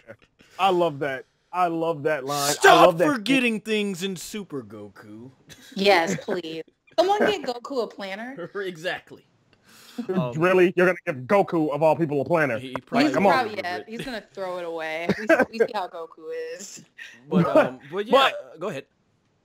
No, just going in with that, like, as far as the fight scene, I will say this about that Super Saiyan transformation. That gave me the same spine chill I got when I saw Goku transform into a Super Saiyan for the first time as a kid. I got that exact same feeling watching that. So that, like, hats off to that entire animation team, because I haven't felt like that about a transformation in a very long time. I agree, yeah. They even trolled everybody by having it look like Vegeta might have a Berserk or Super Saiyan, legendary Super Saiyan form with that troll. Like, what the heck? I remember me and you were in the theater. We looked at each other. It was like, what was that? And you're like, okay. And then I just assumed it must have been some effect. But of course, I understand there's a lot of people in the Dragon Ball fandom now trying to create a bunch of theories about what that may or may not be. Well, they did that for both him and Goku. Well, we knew why Goku struggled to become Ultra Instinct. But if you got everything out you wanted to say about the Vegeta and Broly fight, let's move on to the next fight, which is SonGoshuaku versus Broly. Now, I know I usually do the recaps, but I said before we started recording this, and I will let you go ahead and give us the recap and your thoughts on this first. So go ahead, take the floor. So going back to this fight, and this is right after Broly is about to pursue Vegeta in his Super Saiyan God form. As he begins to charge toward Vegeta, Goku calls his name, and Broly looks at him. And as he looks at him, Goku, in typical Goku fashion, has the smirk on his face. And I love the way this battle starts. Hey, it's about time you fight me now. This shows Goku's level of confidence at this point, to where he thinks, after Jiren, nobody can beat me. And you can see it in his whole body language. He does the little bounce, the Brock Lesnar bounce. Dun, dun, dun, dun, dun, yeah. You know, he's hyping himself up, hitting his fist. He gets into his traditional stance, and he charges at Broly. Their fist clash. When that happens, it's a brawl from that point on. But Goku quickly realizes, like, okay, he's outclassed by Broly. They clash for a little bit, but Goku realizes he's pushed back. Hey, let me just chime in right here that you told me in this theater, I'm going to be so mad if he doesn't go Super Saiyan God to compete with this Broly first immediately, which he didn't. He held his own as normal. You're like, ain't that about some bull? Yeah, I'm about to say, for the longest, he did exactly what Broly did to Vegeta. He fought Broly, realized he was getting pushed back, and Goku pops Super Saiyan. When he pops Super Saiyan, Broly pursues him. And immediately, It feels like the fight went from bad to worse when he went to Super Saiyan, because Broly like begins to actually start to push Goku down into the ground. Like they're punching, they're fighting, and then it gets to a point where Goku goes Super Saiyan God, and as Broly is charging toward him, he puts him into like this Jedi like energy field where he can't move when he transforms into Super Saiyan God. And this is where we get this first encounter of Broly and Goku. And Goku even says it. He's like, you know what? We've had our fair share of enemies in the past, but somehow I don't feel you're one of them. Like deep down, I don't feel like you're that bad of a guy. And as he's talking, Broly is in like this stasis. And then this is when I think everybody in the theater realized Broly was on another level, because as Goku is talking and trying to rationalize with Broly, Broly's eyes flash, and that aura that is around him changes to his own, and Goku gets put into his own stasis effect. And so at this point, Goku cannot move. He is helpless, and I remember looking at you, and I'm like, it's about to go down. Yeah, and we were all shocked. We were like, oh, when he reversed it? Like, wow. Yeah, Broly for the next 3 minutes proceeds to batter and beat Goku to a living pulp. These next couple of scenes. He ragdolls him like literally. Let me just say, as a Son Goku fan, this is the part, if you're a Son Goku fan, this is the part where you have to grab that L, throw it on your shoulder, and take that nice long walk down Road L. Yep. You gotta put it where the kami symbol is on his back. Where you gotta hold that, because Goku gets ragdolled to the point where his clothes basically disintegrate from him hitting the ground repeatedly. And then the icing on the cake that I love, Broly ragdolls him to where his body bounces in the air, grabs him by his face, smashes him into the side of this mountain, and proceeds to railroad Goku onto the other side of this ice field. It is glorious. The beating he gave him. And the reason why I should have warned you guys, Linux is going to be very biased in this fight. It's just, the reason I love this is because it shut down a lot of the things that I don't like about Goku. It literally balls them up and throws it out the window. I don't like that superiority Goku brings to a fight, that cockiness that he has. It just, the plot convenience he already gets is just only enhanced by his character at times. So the fact that, he did the little bounce, he thought he was cocky, and then just proceeds to get destroyed for the next 5 minutes, only made me happy as a Broly fan. And it was just nice to see Goku finally get humbled on an initial encounter with an enemy. But I will turn it over to you, son. Alrighty. You know what? Being that I know I am the big Son Goku fan, I will go last here. Kat, I want you to get out whatever you want to say in this fight, and then I'll go after you. Okay. A couple things I want to say first is I like Goku. Okay. No, I'll take that back. I love Goku. Yeah. I love Goku. It's specifically because of Dragon Ball. Less to do with Z, way more to do with Dragon Ball. He is not my favorite main character. If I had to think of one, I would at this point I would go with like Naruto.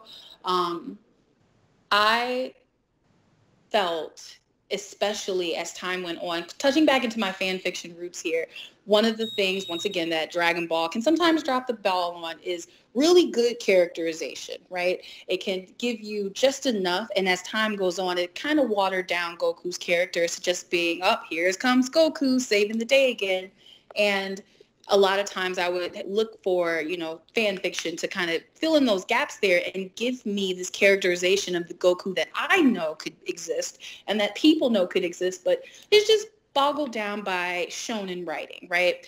And then this movie came along and gave me all of the things that I knew Goku was capable of. He is not here to save the day. He is not here to make this as people like to say, the Goku show. Goku is just here, and he's just a fighter, and he has met his match. I love the scene of Goku getting getting it handed to him. I love that. I haven't seen Masako Nozawa's version of this. I'm sure that Sean Schimmel's voice had to have been hurting, screaming for that duration of him just getting dragged through that ice. But it felt so refreshing to see this character that for a lot of ways was unbeatable, even in the Tournament of Power. Seeing him get, you know, handed to him with Jiren, I didn't feel that sense of urgency. I haven't honestly felt this sense of urgency in a fight that Goku has been a part of. Oh man, it's been a while. It's been a while. I honestly would even go back to Dragon Ball days, because at least by Z, you know, other than Raditz, by the time Nappa and Vegeta come, it's pretty much established on that Goku's going to save this day. And here we see Goku at what we think is his strongest outside of Ultra Instinct, not standing a chance at all. And when does that happen, right? When is the last time that Goku has met his match so much that he is utterly useless and defenseless? That's not happened for a long time, because he's always like, oh, here's another trick up his sleeve. There is no trick up his sleeve. This time it's just Goku getting humbled. And I appreciated that. I feel like in honestly ways it made me like him even more. I love that little bounce that he does. That was actually my first thing I'd ever seen of this movie. It was the first little clip that was released. And I thought that the little teaser, it was so adorable, because Goku's childlike behavior can sometimes just be written off as stupid. Goku isn't stupid. He's childish and he's naive, but he's not dumb. And sometimes Super's writing could just deduce him to this really stupid character, and it always made me disappointed. This movie did such a good job of showing that Goku isn't stupid. He's not just here being annoying. He really looks at Broly, and to touch on that, the last time that I saw Goku, yeah, I understand that he saved Boo, or, you know, he had him come back as Oob, but I haven't seen Goku that passionate about, no, you're another Saiyan and I want to save you, since Vegeta. And it was really nice to see him say, this is the part of Goku that we love. He's not here to just destroy, you know, if he needs to, sure, but if he can get you to understand, if he can get you to understand his way of thinking and the right way of thinking, he's going to do that. And this scene did such a good job of just bringing that all around for me for Goku. And to talk about the transformation, once again, after seeing Vegeta's, seeing Goku's was another real treat. I love the little, I can't really put into words, but the little lighting that's around the Super Saiyan God form. It's kind of like neon and multicolored, makes it seem kind of 3D. That was such a nice touch. And seeing Broly trapped into that stasis and then him flipping it around, I really love the setup for this movie. It's not the typical Dragon Ball formula of how the Goku fights go. And I really like that. Awesome. Well said. Yeah, you both brought up a lot of great points. Everyone who knows me, I mean, it's in my actual name, SonGoshuaku. I'm a huge Son Goku fan. Yeah, a lot of the great stuff of his character definitely came in Dragon Ball, and then I think Z is where you kind of got some of the issues with his character. And I agree, there's just some things in Super where I feel like what they've written for his character, you have to sort of check your brain at the door, and it's like, yes, Goku's naive, but he's not dumb. He's not book smart. He didn't get an education, but as a fighter, he's brilliant, and everything like that.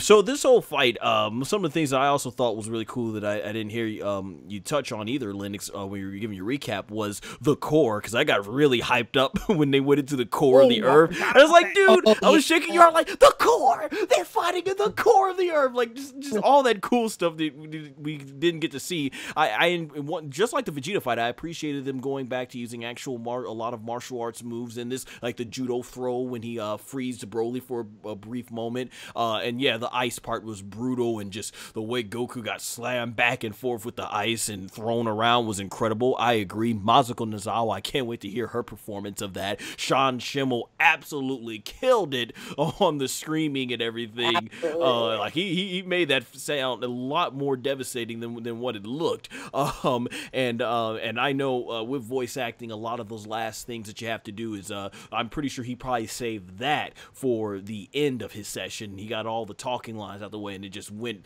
bonkers on the yell. It's just like,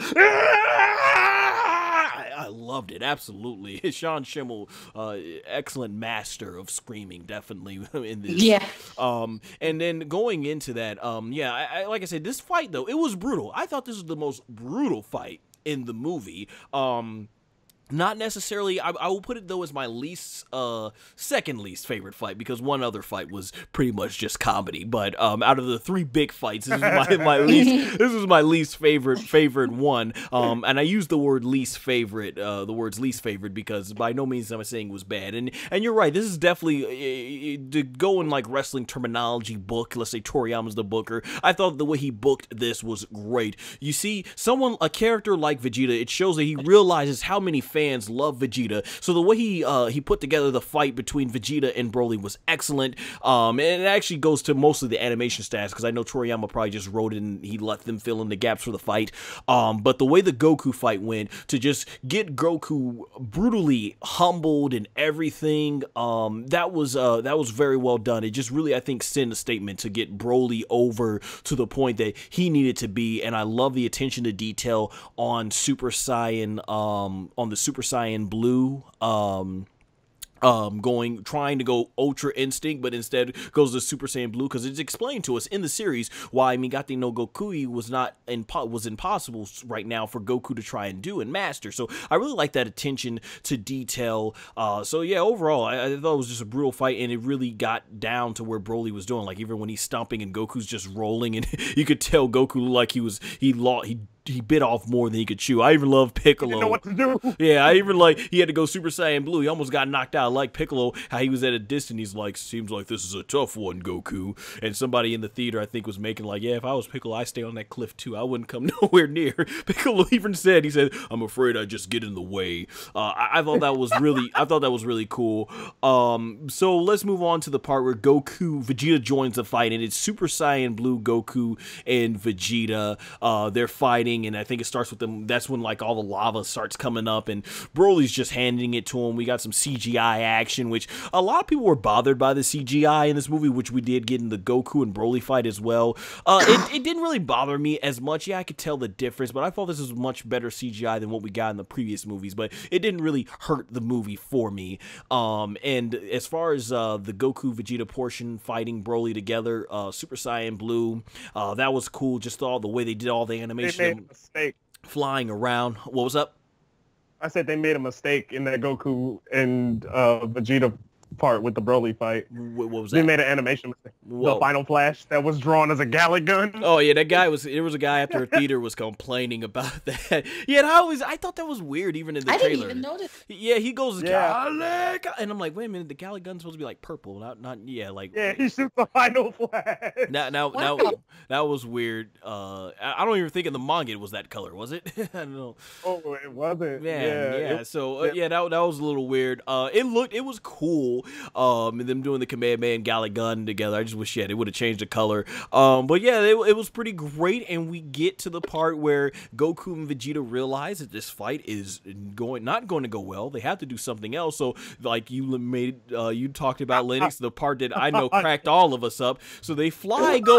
They fly towards free. No, wait a minute. Was it? Hold on. Before we get to that, it was before. Oh yes, there's a whole line. There's a whole some big stuff I forgot to mention. You forgot the most important part. Yeah. So basically, the fight goes on. We see eventually Broly becomes Super Saiyan. Now, how he reaches level 1, this is great.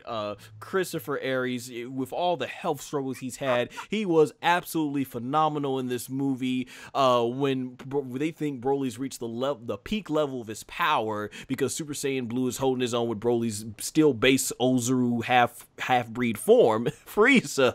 So Paragus says he's reached probably the limits and he can't control his power. I love how Frieza remembers how Goku went SSJ1, and he goes like, I think there's something we can do, and he looks towards Paragus, smiles at him, and Paragus fear, and he just boom, death beam right through the heart. Paragus is dead. Now I do think this is a little anticlimactic given all the screen time Paragus had got, but it's a nice call. I would say this, it's a nice callback though early in the movie, because it's very similar to the way he killed Beats. So a great way to show what goes around comes around. Very much. Oh, And- please let me do the Frieza line. Please Go let me do ahead. it. I love this shit. So, guys, after Frieza just, casually murders Paragus, he Casually. all right, voice is good. Broly, look! Your father's been struck down by a stray energy blast. What? It's a terrible tragedy. And while we're on the subject of Paragus and Frieza, man, I remember Frieza burnt Paragus bad, roasting him, and he was asking like something along the lines. He's like, "Has Broly done any combat training with anyone?" And he's like, "Just with me." And he looks back at Paragus and goes like, "Yes, but training against you doesn't really accomplish much now, does it?" Something along those lines. And man, it's like, ouch. And then just getting back here when he killed him, I loved it. The music for when Broly looks at Paragus and that choir hits. Yeah. When like you hear the heartbeat in him, and then you just see Paragus slowly fall down, and then he just grabs his head and his aura just starts to. That whole scene is ridiculous for a transformation. That was the transformation was gorgeous, and I think a lot of us thought that's actually from the trailers. We thought that was where Broly was going to reach his Berserk / Legendary Super Saiyan form, but no, it was just for regular Super Saiyan. And I was going to say it's just really hilarious that for someone who cared so much about his father that it raged him out to become a Super Saiyan. This is the last we saw of Paragus. We don't know what happened to his corpse. He at the end of the movie, we surely didn't get any mention of his father, so I thought that was also hilarious. But yeah, this was a great. The transformation on that scene was amazing. But then after we get through where Goku and Vegeta are having a hard time, I noticed, and I know Toriyama didn't write these, as I don't think they were in the manga that Toyotaro is, but a lot of people had complaints. We never see Goku actually go Super Saiyan Blue Kaioken or Vegeta reach Super Saiyan Blue Evolution, which it was never stated that he could do. Ultra Instinct, it was stated why Goku couldn't reach that level. So it's interesting. Now it's true that Toriyama may have written this before those forms even were written for the anime, but you think that once they knew this, they had a whole year after the nearly a whole year, you think somebody on the animation staff would have been like, oh, we have to incorporate these, or let's get this animated somehow, or at least explain why they're not doing this. So it would have been nice to see a little consistency if it's going with the anime continuity. It would have been great to see that in this fight. But in the end, Goku and Vegeta fly past Frieza, and Goku says, "Good luck, Frieza." Instant transmission out, and then Frieza's like, "What the?" And then Broly just goes, boom, boom, boom, boom, boom, just starts hamming Frieza's butt with the punches. We were all cracking up in the theater. It was hilarious.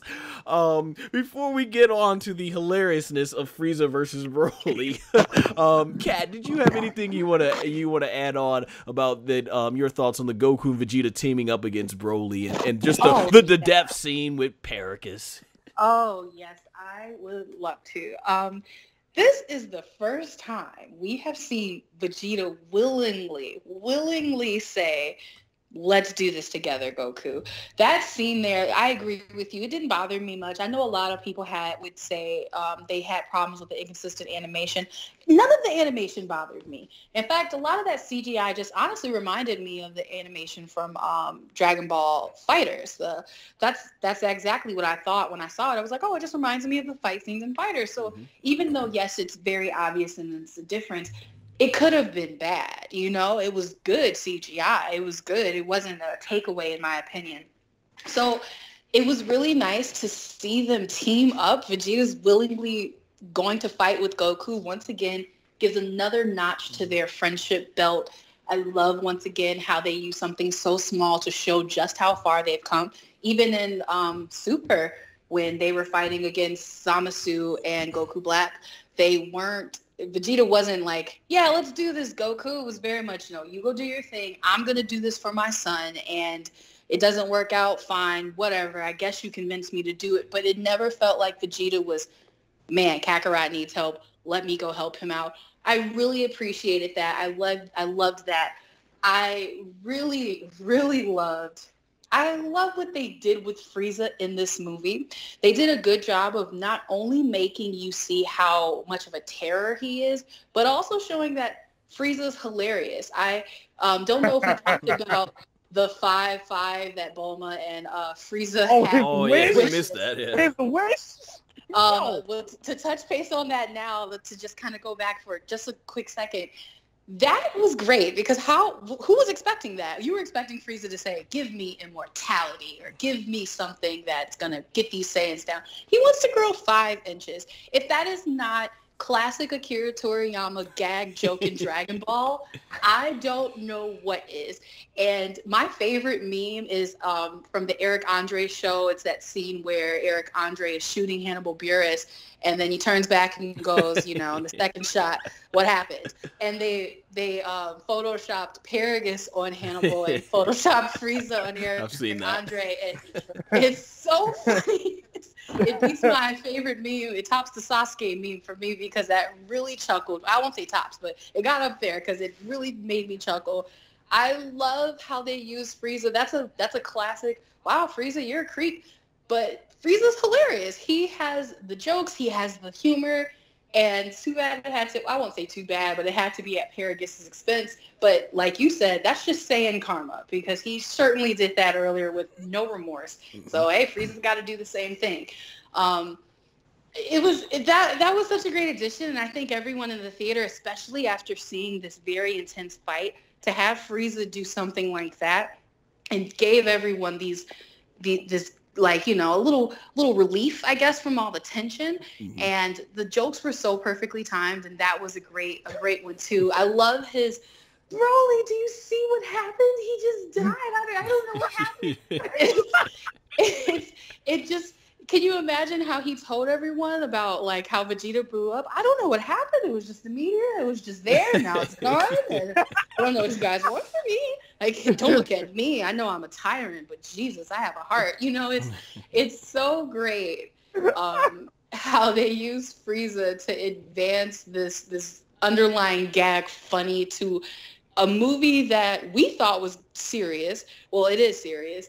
And, I know we're going to talk about the parallels later, but when you think about the old Broly movie, every time there's little hits of that in the new one, like Frieza doing that funny joke, or even some down to the transformations, it really makes you appreciate how much the thought that Akira Toriyama put into making this story.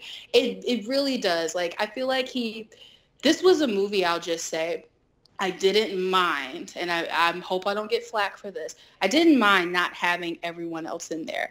I am the biggest complainer of where's Tien, where's Yamcha, where's Gohan, where's Krillin. I didn't mind it in this movie because I got enough with Frieza and his funny jokes and his still Frieza-ness. I got enough of it with this very small and very subtle fan service. It was, sometimes with these movies, with Dragon Ball or anything, when they're giving you fan service, when they're like, you like this, don't you? We're going to give it to you times 1,000. This was so subtle, and it gave me enough.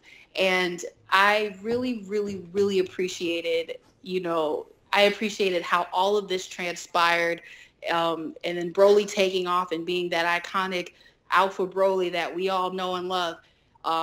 It was really great. It was really hard for me to watch that scene and not think of Team 4 Stars Broly. That was my only. I was just waiting for him to say Princess Trunks, and that's the only thing that was missing. Is of course it's not going to happen, but it would have been a great little Easter egg in there. Nice. Lennox, anything you want to add on about this? Or I think me and you pretty much kind of covered that together. So, no, literally that scene was perfect. Yeah, man.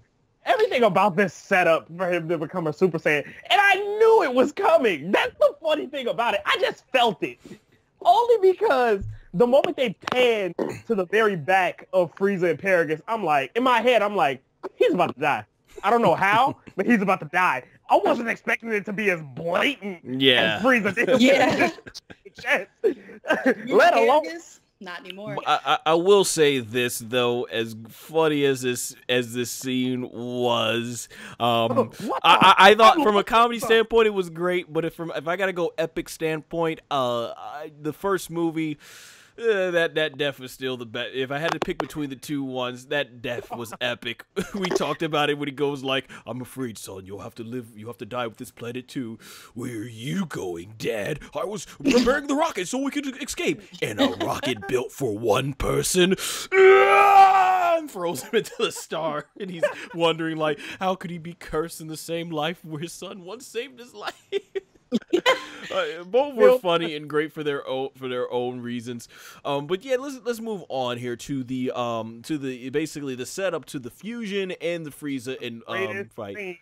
Oh boy. Oh yeah, it's funny. We knew a troll move was coming though with the 5 centimeters. I'll just say, me and Linux, we were expecting. That's how they got us in Battle of Gods. Is like we thought it was gonna be the serious thing, and it was all over pudding. But this was serious for that most part. But yeah, they catch us off guard with the Frieza 5 centimeters, and the parallels between him and Bulma was great. So yeah, Frieza basically gets a 1 hour or so beat down from Broly. I love when he's in his golden form and he's like, "How dare you make me go ahead and exhaust myself?" Goes golden Frieza and boom, still keeps getting his butt kicked by Broly. That was cracking up. What makes that even better is the scene. Because even when he powers up, he's like, "Here, I'll show you true terror. This will be the last thing you ever see." And then you pan back, he is getting beat the hell up. And I like how Whis is just sitting there. I would have been great if they would have had Whis take a rock and form some popcorn and just enjoy it. That would have been excellent. Can we talk about how Whis has the best lines? Just the simple "oh my." Oh my. Yeah, we'll definitely get to that in our next segment. But with Goku and Vegeta, they're learning the fusion. Sabin once again get a great job, I thought, when he goes like Piccolo. Him and Piccolo did a perfect fusion and didn't fuse. I thought that was always interesting. But Vegeta, he goes I think they have to have the energy the same. Oh, okay, yeah, you're right. Yeah. Yeah, as long as they don't channel any ki, they won't fuse. Gotcha, yep. And Vegeta basically goes like, "That's what you have to do? I'd rather have Broly killed me." That high pitch that Sabin did. Oh, it was great. And Goku played the guilt card on him. "You don't want Brawl, Trunks, and Bulma to die." He blushes. Don't you try to guilt trip me into this. Yeah. And they did the fusion. I love the callback to Veku. What was it? Veku and the skinnier version of Gogeta. And they're just going back and forth. There were people complaining about the animation of the scene because it was so loose and the anatomy was wonky, but I think that was the point of the scene. They wanted this to look laughing. That's the reason why they didn't draw it. I mean, yeah, it took them a lot quicker because it wasn't that much detail, but the scene wasn't really meant to be taken that seriously. Right. No, the pose Oh, Vegeta did? Yeah. Yo, and how he just stood there. Pose is legendary.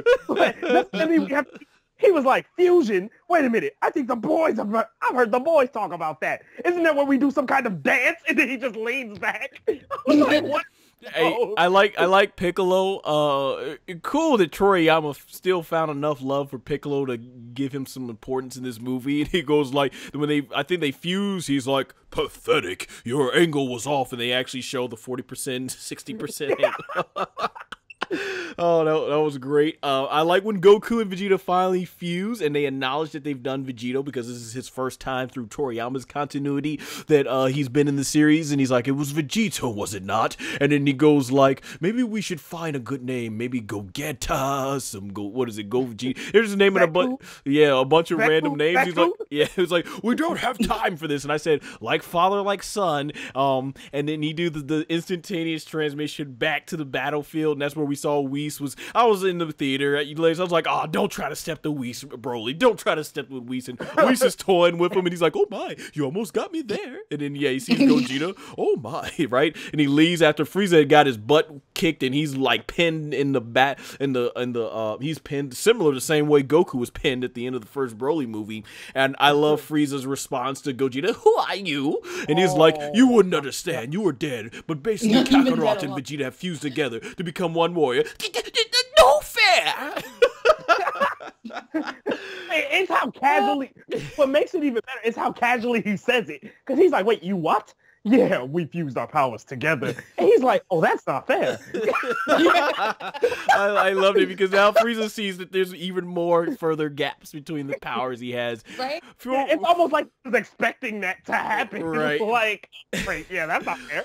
Before we get to the main event, Kat, I know you mentioned about Whis being how casual he was with his line. So any final thoughts here between the fusion and the Frieza Broly? Absolutely. First, I really, really love Ian Sinclair's Whis. We didn't talk about it either, but Jason Douglas's Beerus. Right. They make such a great Beerus and Whis. And Whis' personality is great. He's someone who doesn't seem to take things too seriously. However, he knows when things, are getting pretty drastic. But he plays his role as an angel very well. And his oh my's, those are so good because Whis is the strongest, right? He trained Beerus, and for this universe, he's probably the strongest fighter. We still haven't really gotten to all the background of that, so I don't know how true or not true that is, but as of right now that I know of, Whis is very strong.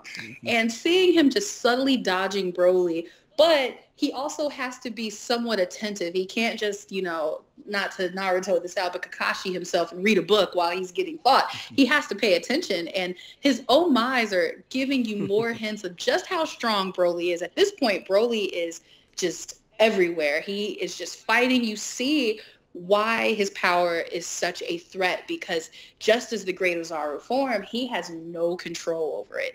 Absolutely no control, and he is going crazy. He's fighting Frieza, and that's comical because we get to see Frieza getting his just desserts. Like, oh, Frieza, you thought that you had a weapon, but this weapon is not you can't really control it like you think you can. And the fusion, the only gripe I have about the fusion is that I felt that it played on the Gotenks fusion a little bit too much. I would have liked to see some different variation of a failed Gogeta. I don't know, I guess, what else they could have done, but it was very, very, like, to the T, the same as what happens with Gotenks. First, they're extremely fat, and they're old, and then, bam, they get it right. I would have liked to see something a little bit differently, but it still wasn't that big of a deal that it takes away from the scene for me. Mm-hmm. And my last thought is how good they did the voices. It was like melody. As soon as I heard it, I got chills. It was so perfectly intertwined. Sean Schemmel and Chris Sabat's voice already worked well together for me, but when I think about like how they sounded back in DBZ. Yeah, in DBZ and Super, it just sounded like two voices on top of each other. But this sounded like one simultaneous voice. It's what I would expect if someone was saying, give me a God voice. It's like a bunch of different voices into one, but synced so perfectly. It's almost as if they both were in the booth reading off the same line into the same microphone. Yeah, it was. It was like a piano chord. It was beautiful. And little things like that really make you see how long these people have been working on Dragon Ball. Like Chris Sabat and Sean Schemmel have both been there since the beginning. They are the original actors since day one of the dub. Well, not day one for Sean Schemmel, but you know what I mean. Mm-hmm. They've been there for so long, and we've seen them go through the initial, I'm just testing around with this character. And here they are at their prime. Chris Sabat, in my opinion, he's one of my favorite voice actors, is in his prime of voice acting. And him and Schemmel just really, really nail Gogeta. And I love how, like, Vegeta, you can see that he's prominently Vegeta. He has that very cocky sort of mentality, that Vegeta has. And I love how Gogeta is primarily Goku. So he's, you've been dead a long time. Who does that sound like? That sounds like Goku. That sounds like something Goku would say in just a run-of-the-mill conversation. So I really loved that. Nice. Lennox, before we get to the main event here, any added thoughts you want to add on about the Frieza and Broly and the fusion? Well, she basically touched on what I was going to touch on with the voice, because shout outs to whoever that sound engineer was. Yeah. And big props to Sean Schemmel and Chris Sabat, primarily because even as good as the sound engineer was to do the overlay for that, mm-hmm. they still had to match each other in pitch and tone, in motion, every single time to get that perfectly. Like, they could have done the lines, but if somebody does too much emotion, it's literally like they had to fuse to do it. It's scary how good those voice clips are, but definitely big shout out to that. I like the like father, like son, Gogeta, Gotenks. Like, yeah. This is literally Gotenks if he was older. It's the first time Toriyama wrote Gogeta, so yeah, it felt more Toriyama-like. Like, I love that. I loved how you literally got the just uber cockiness of both Goku and Vegeta put together, and it showed. It showed. It's no different than Trunks and Gotenks when they fuse. Trunks and Goten when they fuse for Gotenks. You got the exact same thing with Gogeta, and it's even what made it even funny is just the little quirks he does when he's fighting Broly. Like the surf along that cannon that gets shot at him. Like, what? Wait, we'll be getting into the main event here, so we can do it for that one. So yeah, we get to the main event. What they spoiled in the 4th or 5th trailer for this, Gogeta versus Broly. I'm gonna still stand with what I said. I didn't think it was necessary for Gogeta. I thought Broly was enough of the draw for this. They didn't have to spoil it for Gogeta, but they did anyways. But they definitely did not give away everything that was going to happen in the fight. But I think it would have been a really great moment to be in that audience and hear everyone pop for the fact that we realized Gogeta, because it just would have been this sense of like, how the heck are they going to beat Broly? And when they found out Gogeta, would have made an awesome surprise. But hey, shout out. I remember I heard Team 4-Star in their review. They said shout out to the one guy that didn't know, because they said when they announced they were doing fusion, they said there was one guy in the back that was like, what? Gogeta's coming in this movie? And they says, whatever you do, which is most likely probably staying off the internet or living under a rock, sir, they said we salute to you, because this guy went in the movie with no idea that Gogeta was in the movie. It got spoiled for us. But yeah, the Gogeta Broly fight. So how do you even describe this fight? This thing. This is visually the most visually stunning, flashy, all over here, over there, then a little bit there, and then a little bit back here, and then over there fight that we've seen. I repeat, okay, so if you are epilepsy, if you suffer from seizures, I repeat, I do not advise to watch this fight, or at least make sure you're in a very well-lit area, because, man, there is so much. This fight is the reason I had to ask so many people, did you keep up with all that action? Gogeta and Broly, so they go head-to-head, SSJ Broly versus Gogeta in his base form, and they're just fighting all over the place, panning shots, flying, punching, kicking, quick.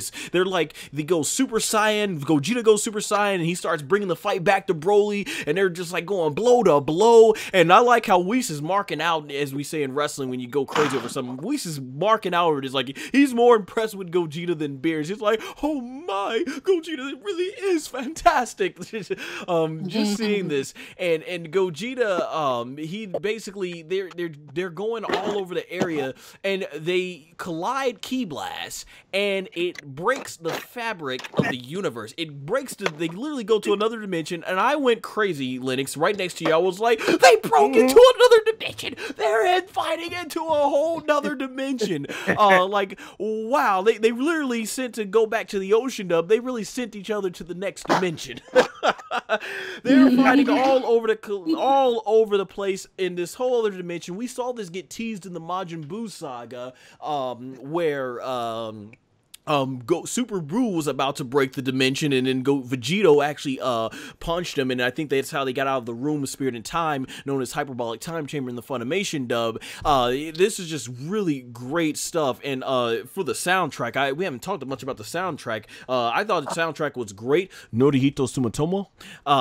Man, I liked a lot of the stuff he came out with, that power. Everyone who knows who's listening to me, I love me the final death match. Dun dun dun dun dun dun dun. Love that. Sorry. I was hoping we were good. You say what? Final battle was that OST, dog. Oh yeah, but hey, I loved it. I liked a lot of the music he put in this. But one that has gotten stuck in my head, I've been listening to it, is, yes, the final battle for the soundtrack with Gogeta and Broly. Go Gogeta, Gogeta, yes. Broly, go Broly. Just the start of it, even Gogeta. Vegeta! Super Broly! Saiyan power! Yo! And then halfway... Yes, and then halfway, when Gogeta and Broly eventually go to their final forms, Broly goes to legendary, the Berserk form, Gogeta goes to a Super Saiyan Blue form, they play an instrumental version, it goes into an instrumental version of Blizzard, so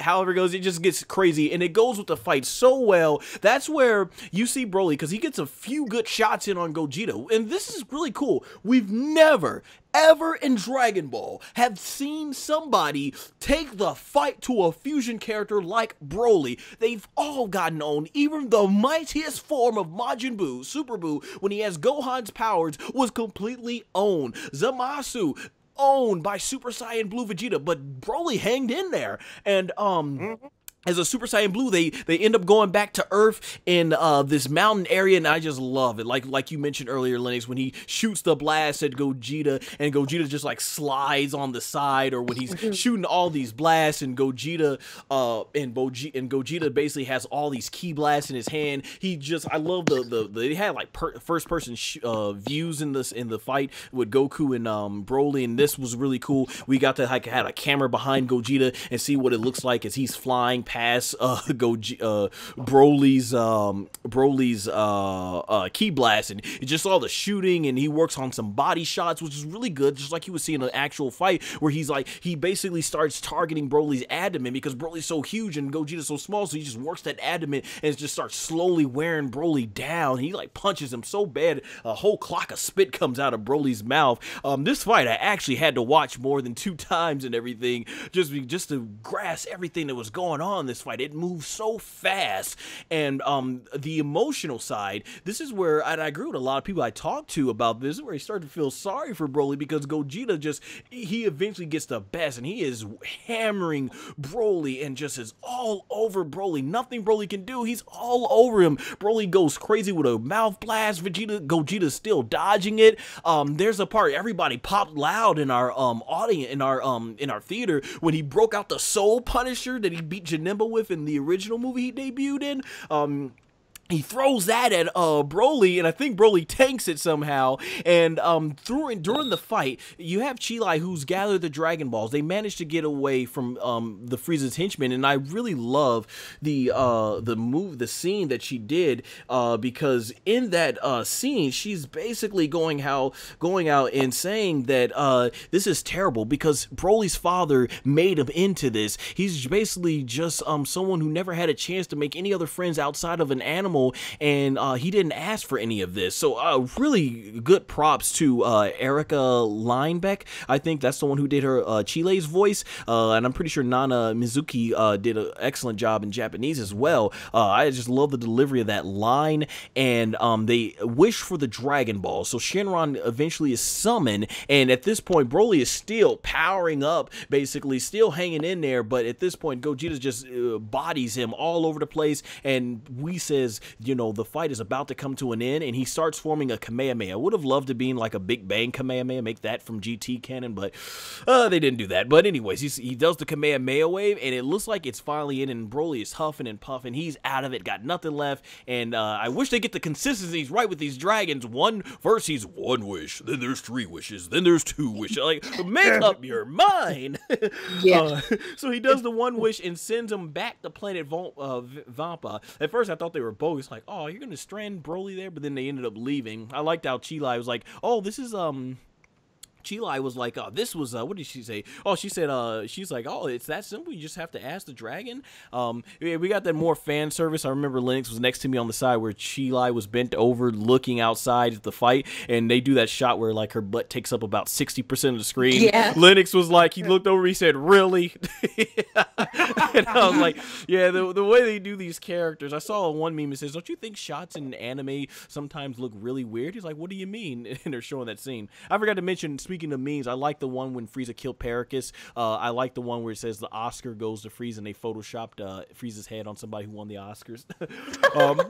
Yeah, but the whole fight was intense, and that's where we ended up at when Gogeta basically Frieza's gonna shoot down Chilai and Limo, and Gogeta grabbed him by the shoulder. He's like, "Not today, Frieza!" And I got so hyped in the theater. I was like, "Do something, Frieza, do something!" I was like thinking like Conor McGregor, "Do something, you'll do nothing, right?"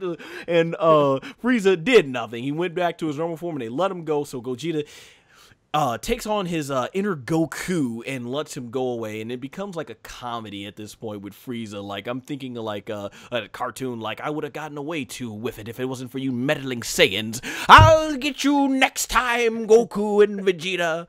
Oh, I was like, wow. But yeah, this fight, like I said, I think Goku, just from a choreography standpoint, I enjoyed Vegeta versus Broly the best, but this was definitely super flashy and just an amazing spectacle of animation. And this fight really captured, when you hear Dragon Ball characters go like, they're moving faster than the speed of light, or we can't even see them, this fight captures this. I felt like this fight captures what they speak about all through Dragon Ball Z and Super when they talk about how fast these characters are moving. And for once, they didn't go with that trope of where I thought when he was doing the final Kamehameha, I'm like, oh, here it goes. They're probably going to split.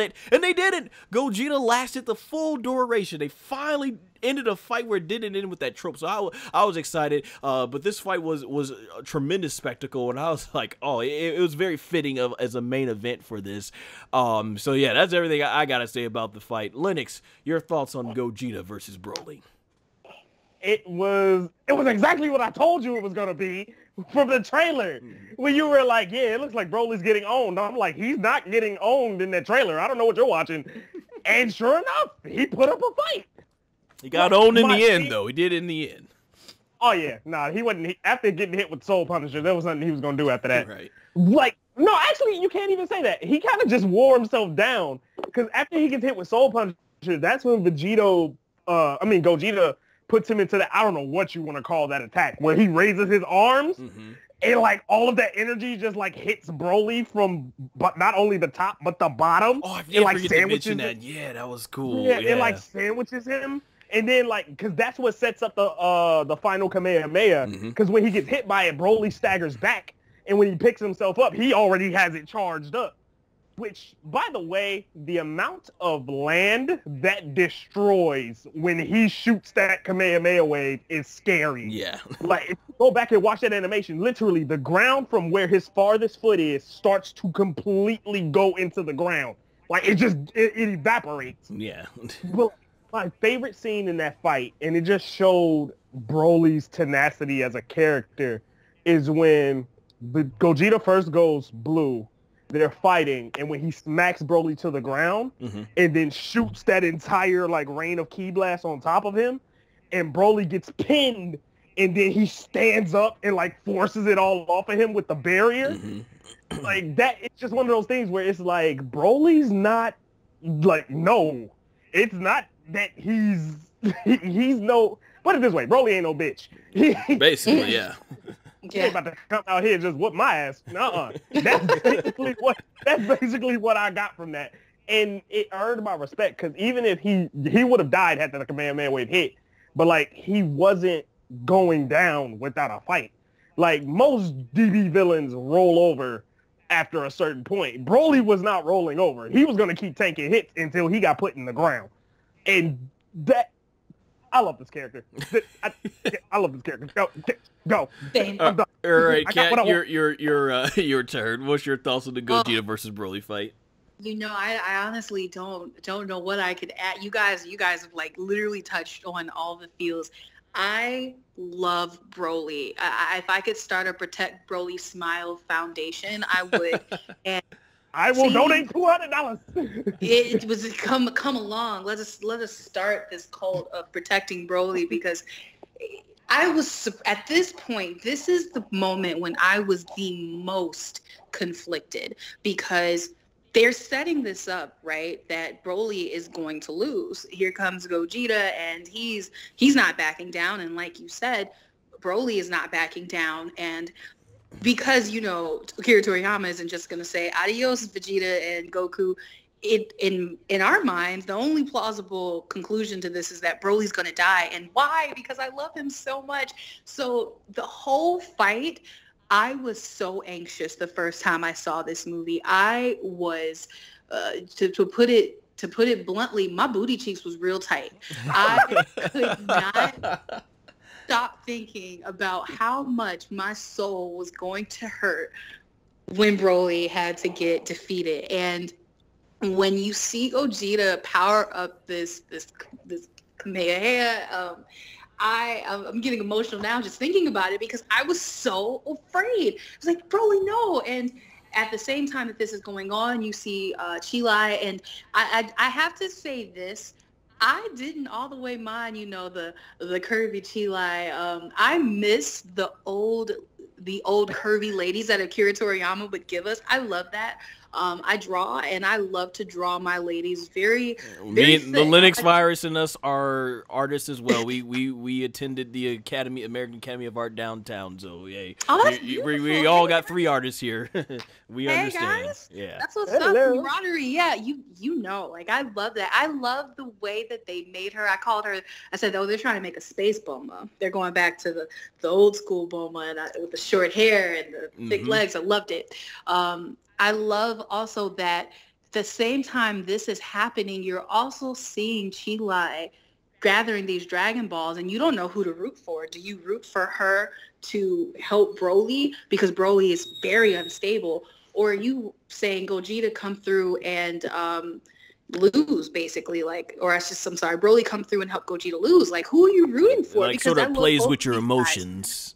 It does. It plays with your emotions so hard, and then visually, it's beautiful. I am a sucker. Even in my own artistic style, a sucker for neon colors. The more color, the better. I love it. I'll eat it up. And this fight gave me that. It gave me all of, like you said, this otherworldly. They're so fast, they can't keep up. And we've always been able to keep up with the fights. This is a fight I could not keep up with on the first time. There was so much going on. Yeah. It's hard to watch on the first go around. The first time, yeah, you got so many emotions. Like, I'm trying to figure out who I'm rooting for. There's this intense fight. You don't even realize at this point now, the longest part of this movie has been the fight since Vegeta and Broly has just started fighting. So we've seen 3 different fights that have taken up the chunk of this movie. And it does such a good job of not making you bored with it. However, you're also like, what's going to happen? What's it going to be? I couldn't pay attention to all of this the first time, and I could tell you it just felt like I was stuck in a parallel world of just trying to absorb all of this in. And the first time it was really fun. The second time I could really decipher, and okay, now I know what's going to happen, so I can focus on this and that. But the first time, it was just a magical experience. It's the best way I can say. It is my second favorite fight. Vegeta is my first, and then the Gogeta, and then I would say it's Goku. But it did such a good job wrapping it up. I really love how they concluded this fight.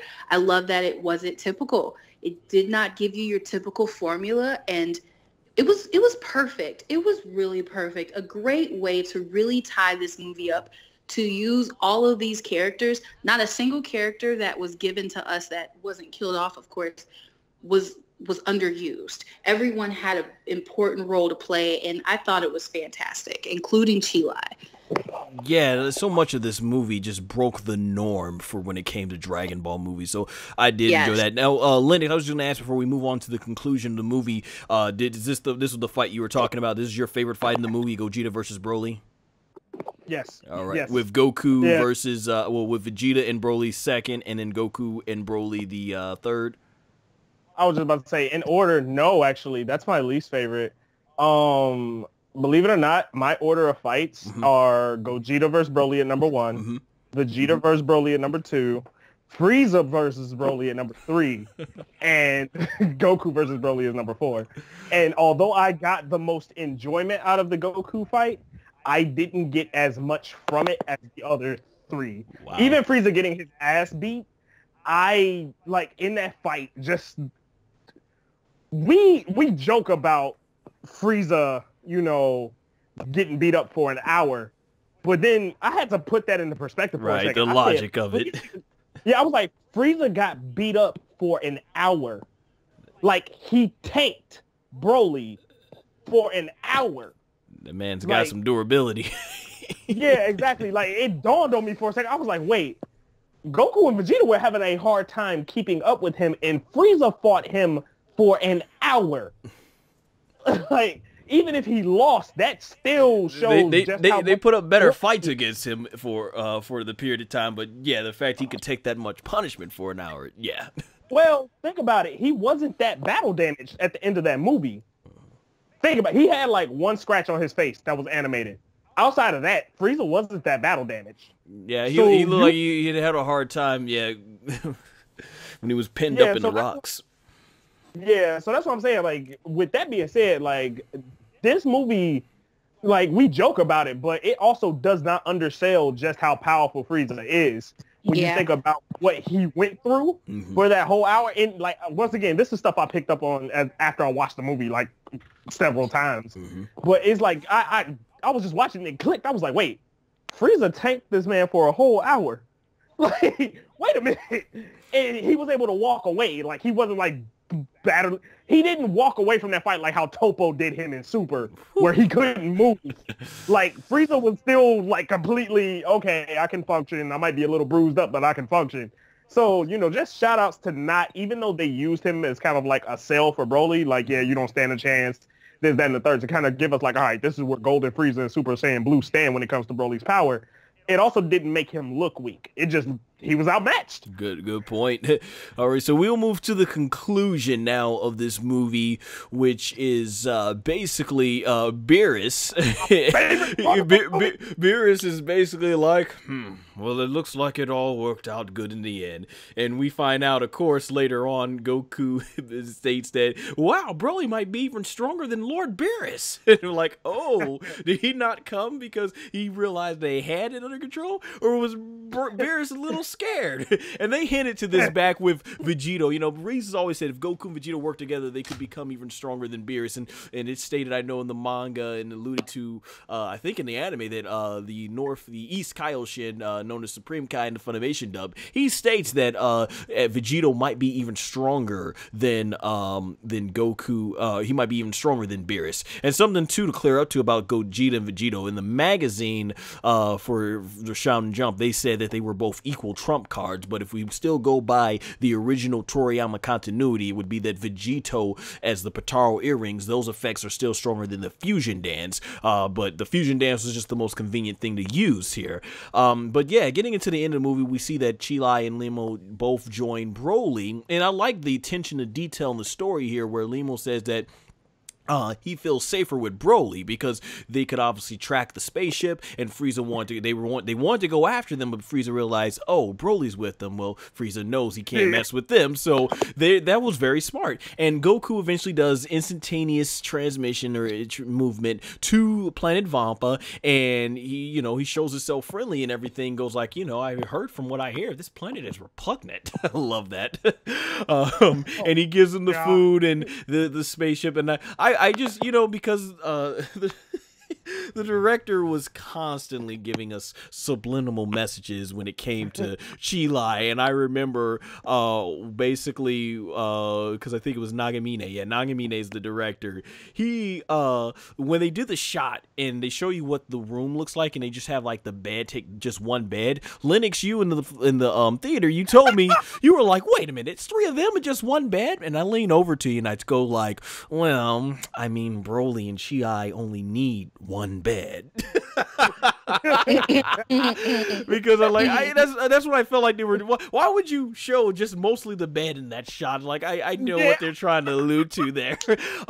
This was hilarious. So, but it was a great setup, and Goku once again gets some new allies, and I like this because Broly, to me, being presented in Toriyama's continuity as a good guy is so much easier to write for. Whereas with Frieza, at what point is it gonna get like, okay, how many times are you gonna let this guy go? You can't make Frieza a good guy because, as Linux has stated many times in previous audio discussions we've had, it kills everything that's great about that character. But you've got to keep him. But because he is so evil, and these guys are so much stronger, you gotta kill him off, and I don't even think making him the main villain again works. It's like, been there, done that. We need something new. So it really, the way it came off with Frieza said he's going to try and use Broly again, it really comes off to me like it's like they do in WWE from the developmental. You'll have developmental stars from NXT come to the main roster, but then they don't do much with them, and they're doing something with Frieza, but they come to the main roster and like hopefully they have a plan for him, and that's what it feels like. Frieza was just brought back for fan service,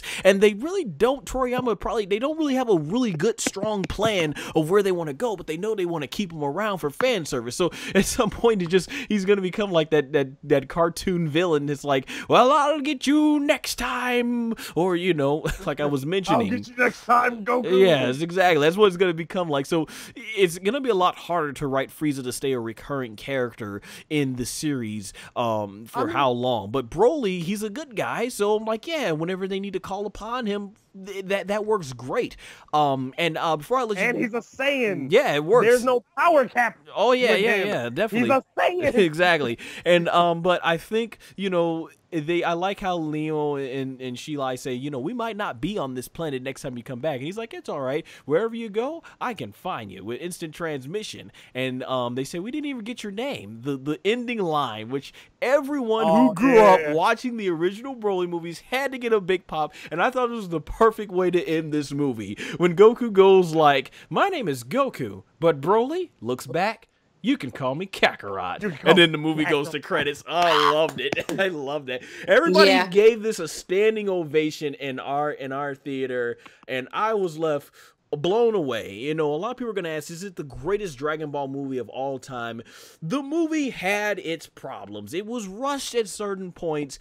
So not everything about the story was perfect. I will give it that. But when you consider the Dragon Ball movies, all of them, from the 13 original Dragon Ball movies, the additions of Kami to Kami and Fakatu no F, the first Dragon Ball movies, when you consider like every Dragon Ball movie we had, very few went this deep from a story and character development standpoint, and the animation and the fighting was all off, and most of the Dragon Ball movies to me were very formulaic, if that's the word. They followed a simple formula of villain shows up, not too much backstory, beats the crap out of all of Goku's friends, then Goku, and then he comes back with some miracle attack where it'd be the Dragon Fins to the Genki Dama, and it ends. But this one really broke the mold on how Dragon Ball movie formulas are usually structured. That's one of the reasons why Lennox and I loved Battle of Gods so much, because it broke the norm, and we enjoyed Fakatsu no F, which I thought it lacked a lot of tension. The movie was fun to watch, but it lacked a lot of tension. This movie, I feel, though, really just takes it to a whole nother level compared to the last two Dragon Ball movies. So where I stand right now is I'm gonna say yes, I feel that this was the greatest Dragon Ball movie we've gotten, especially when you compare it. It wasn't until movie 12 was like one of my all-time favorites from top to bottom, and movie 13 I really enjoyed just because I thought that was the first movie that felt like an actual movie. But this one, like, it felt like I was watching an actual movie. Just, yeah, so to me it is the greatest Dragon Ball movie that we've had. Lennox, your thoughts on the conclusion of this movie, and was this the best one to you? Oh yeah, hands down, this is the best movie. But I will say this: you forgot probably the best part about the ending scene next to the Kakarot line, and that's what Goku tells them when he gets there. After he gives them the capsule, and Chile's like, "Why are you here?" And then he's like, "Well, I was beginning to think I reached my peak, and then this guy showed up, and he was way stronger than me." He was like, I just wanted to make sure he was okay. And then they do that thing where they look at each other, and I wanted to teach him some stuff too. And then I remember it too, because when Goku says that line, all of us in the theater, and you remember this, son, I know you do. When Goku said that, and he was like, he wanted to train with Broly, all of us were like, oh shit. He's gonna train Broly, old snap. Like collectively, Cat, all that whole theater, the moment that line ended, we were all like, oh shit. Because you already know. You already know. I forgot to mention earlier in the film too that a lot of people had that phrase or they saw that they had effed up in the movie when Chilai destroyed Paragus' device and they were stranded on the spaceship. Pretty much, we were all like, oh, and I think there was one girl in the theater, and she goes like, so basically everybody's gonna die because of you now. Yeah, everyone. It didn't go that route, but that was the first thing I thought. Like, I don't know how Broly's gonna get out of control, but when it does, I'm thinking Billy and Mandy, it'll be the end of all of us. They'll kill us all. They'll kill us all. Thankfully, that wouldn't happen. But I like it. The movie messed with my emotions like that because it was very good. The way it sets you up, it makes you think, oh, Broly's gonna get out of control in space, and they're gonna be stranded. Oh, it's not gonna be good. But yeah. Yeah, good stuff, man. Kat, anything you like to add on about the conclusion of the film? Yeah, yes, I would. And I actually, now that you mentioned about the Chilai, I hope it's okay. I just want to say something really quick about that scene that I've forgotten about way back on the spaceship. Because same here, my movie theater, collectively, we as an audience said, oh no, as soon as she stepped on it, because you're like, oh girl, you just messed up. Right. You just messed up something real terrible. And we all thought that, oh boy, this is going to be a problem later. And two things about that scene is that the animation when Broly gets shocked really shows you how bad that charge is. And I love the subtlety of when Paragus is speaking to Frieza for the first time and he brings out that Broly looks petrified, like, oh, get this off of me. That was good. Yeah. I thought that was so good to really show you once again another side to Broly. Broly's not just a killing machine. That hurts him. That's pretty terrible. I really like that. And the conclusion of Broly, first of all, him going back, I was so happy. I was like, yes, you saved my precious baby. I'm so happy. And he's with Chilai now, and I ship that. I ship it. I do. And I love how, once again, Goku comes and shows me why he's so charming. He comes and he makes sure that Broly's okay, and he shows you, once again, why he is the Saiyan that we want to root for. You know, he's saying, I'm going to train you, Bulma, once again, coming through to save the day. Here's all this stuff in this capsule. Here's a house for you guys. You guys will be good. And the way Broly smiles at Goku at the end was so cute. I love that. It was so heartwarming because who would have thought ever that Broly would, Mr. Kakarot himself, would look at Goku as an ally and is possibly a friend. Who knows what's going to happen? You know, hopefully he stays in the story. I'm reading the new manga chapters of Super, which are really, really good. Yeah. And I'm hoping that he'll come back, you know, at some point, because I think that could be a really interesting dynamic. Now we have 3 full Saiyans. That's beautiful. One thing I won't say I just liked it. I guess it was so different from Goku is the Kakarot line, because that in a nutshell, it just, I never heard Goku so willingly say, you can call me Kakarot. Great character development. It's the first time I think Son Goku ever acknowledged his original name. So it was a great character development. Like he's embraced being a Saiyan, that it is part of his heritage. And a part of me wondered, the analytical part of me wondered if that had anything to do with Vegeta, because as far as Goku knows, the only other person that calls him Kakarot is Vegeta, a full-blooded Saiyan. Is that something that Goku respects? Like, because you are a full-blooded Saiyan, call me by my full-blooded Saiyan name. You know, it really did show this sense of pride of Goku. It was done so quickly, and then the movie's over, that I was like, I'm sorry, what did you say? Are you guys setting this up for? Or is Broly gonna come back screaming Kakarot? Because I can't handle that. You guys made me really love this guy. I don't want to hate him later. I thought that it was such a good storyline that was written so well that makes you want to come back for more. I left that theater going, give me more. I want more of this. It was very satisfying, but also opened up the door for so much potential. And I hope Akira Toriyama and Toyotaro really noticed that. That's why I'm so happy that this movie did so well, because I feel like it does it drive home now that this is what us Dragon Ball fans want. This is what we want. Like you said, the movie's not flawless, but I loved that movie, and I can't find many personal faults with it. And I really hope that shows that this is what we want. We're Dragon Ball, of course, for a lot of people, they're going to say fighting anime. But then when you talk to fans, they'll tell you, yeah, but it's more than that. It's more than just the fights. It's more than just the showmanship. There's a heart to this story. And this movie did such a good job of reminding everyone that, no, this is more than just a fighting story. These are actual characters with actual stories to be told. And here is the way we're going to tell it. And it was a great tie-up. I was very, very, very happy with the way that this movie ended.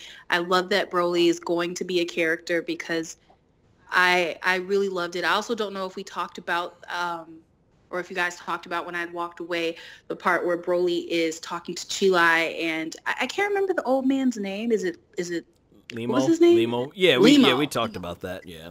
About how he's talking. The only thing we talked about when you had walked away was just the Goku saying repugnant when you had to stare down with Frieza. I loved Broly's character, and I loved the everything that they gave us with it. And I can't stop saying how much I love this movie, and I can't stop saying how much I love the conclusion. And it just really revitalized my love for a series that I won't say that I thought was gone, but because it had gotten kind of quiet after Super, even with the movie coming, I was wondering if it would really spark back up as strong as it did when Super was every week and Super Saturdays were a thing. And yes, this movie held me over for whenever Super's coming back. Oh yeah, definitely. I was gonna say too, I liked Limo's character. I thought Bruce Carey did an excellent job, just having him be like that old timer. And I hope Tomokazu Sugita, I hope that he did an excellent job when I see it in the Japanese version. Also, another voice actress that was in this movie that I forgot to mention is Veronica Taylor. Actually, voiced Blairy Blue. And Veronica Taylor, a lot of you will be familiar with her as Ash Ketchum from Pokemon. So that was really cool. There you go. You know, Veronica Taylor has the rights now to say that she was in 3 anime movies that were the highest grossing of all time in the North American market. You had something you wanted to add on Linux? No, I was just going to say final thoughts when it comes to this movie, with this movie, as you know, son, because we talked a lot about this movie going into it, and my biggest fear was how they were going to handle the Broly transformation, how they were going to do, you know, like we had already discussed, like, yeah, it feels like there's more character development. It feels like they're actually deep diving into the story. But my biggest fear was how much we were going to get. And I walked away from this movie satisfied. Mm-hmm. Like, more than satisfied. That's not even the word to do this justice. And I say that because, you know, we talked about the origin of the Saiyans, but just the Broly origin story and how much it pulls from the original source material while fleshing out a lot of the things that the original movie left us with.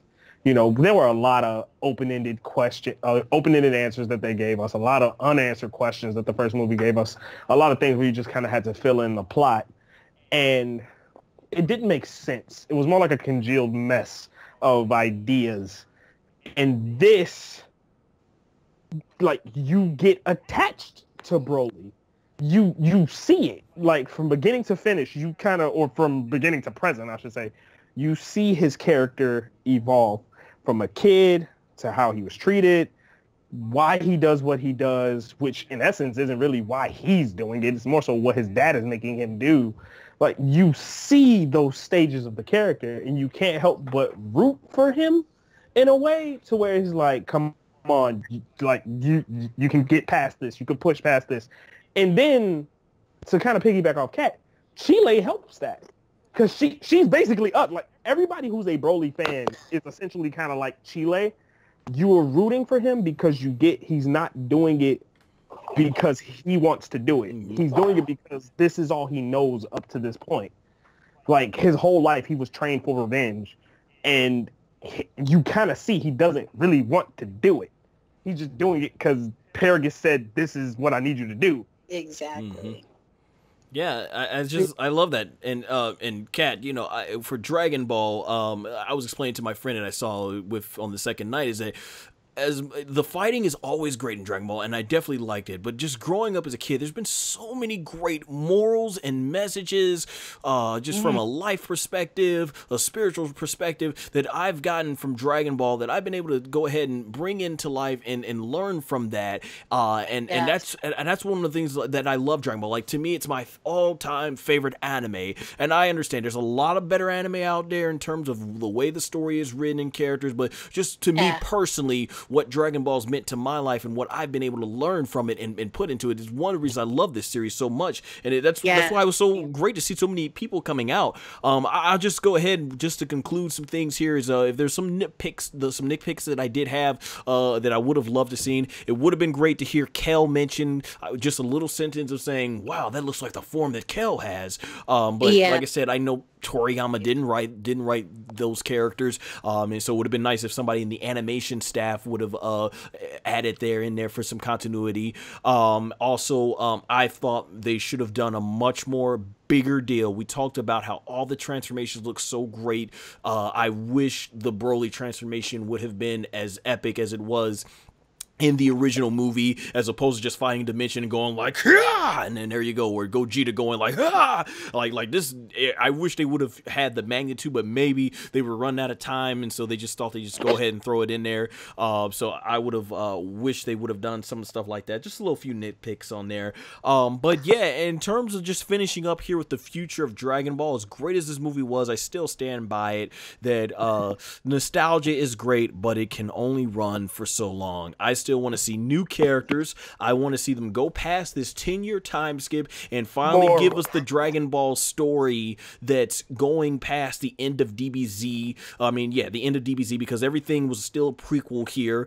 I like the new lore they added, but I just like to see it go past, and I still want to see the story transition to where Son Goku is similar to like All Might, where he's going to take on that mentor role and you can make sort of Oob like Midoriya or something like that. I really want to see that going on into the future. Kat, you mentioned the new chapter of the Dragon Ball Super manga from Toyotaro that I've been watching. It is very interesting. I don't know if you've seen it yet, Lennox, but I highly recommend. I'm well aware more. So you've been reading it too? I'm well aware more. All right, good. Then you've seen the epic just development that he's done with Vegeta, just how he analyzed what was it, Masu? I forget the guy that shot him. I really love that type of attention to detail, because like a taser laser gun shouldn't be able to take down Vegeta, but he's questioning how is this guy strong enough to do it with this item. So I like that, and it just, I love how he saved the Namekian, and I do like how they're tying in moral Patu and Majin Buu, and maybe this is going to all lead into Oop. So the new chapter is very, very fascinating. Very fascinating. And we'll see where it goes if they have it go into the anime.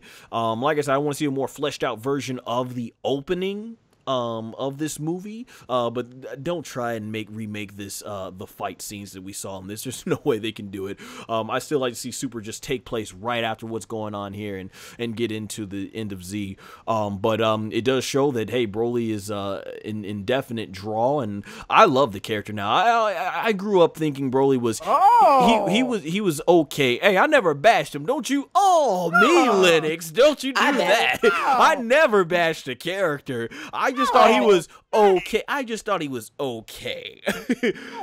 Lennox, you know good and well, I never bashed the character. I was never a Broly hater. I was. I Unsuspected hated turn of that. events. Broly, I don't know, guys, nor Linux out there. I never was a Broly hater. I was never a Broly hater. I just didn't think he was the end-all, be-all of Dragon Ball as a lot of people made him out to be. But here, I love the character. I've gone from being neutral with the character, because I just always thought that, like you said, Linux, the concept and the concept of Broly was awesome, but the backstory they gave him, just crying with Goku, was like, ugh. And I'm actually one of the people out there that like the second Broly movie. I love Second Coming, and I even like Bio Broly. I like the urgency of Bio Broly at the end, and I enjoyed it. I enjoyed all three movies, but I do. Guys, he didn't mean that about Bio Broly. He didn't. I liked all the Dragon Ball to be movies. fair, that three son, the father son final come Yes. I don't know Kamehameha or Kamehameha, but we're gonna say Kamehameha. That was great. Okay, that was pretty great. Visually stunning. See, here's the thing: the first two endings to the Broly movie, I always felt were the problem with them was they were visually stunning and logically lacking, I should say. Whereas the Bio Broly finish was logically stunning, logically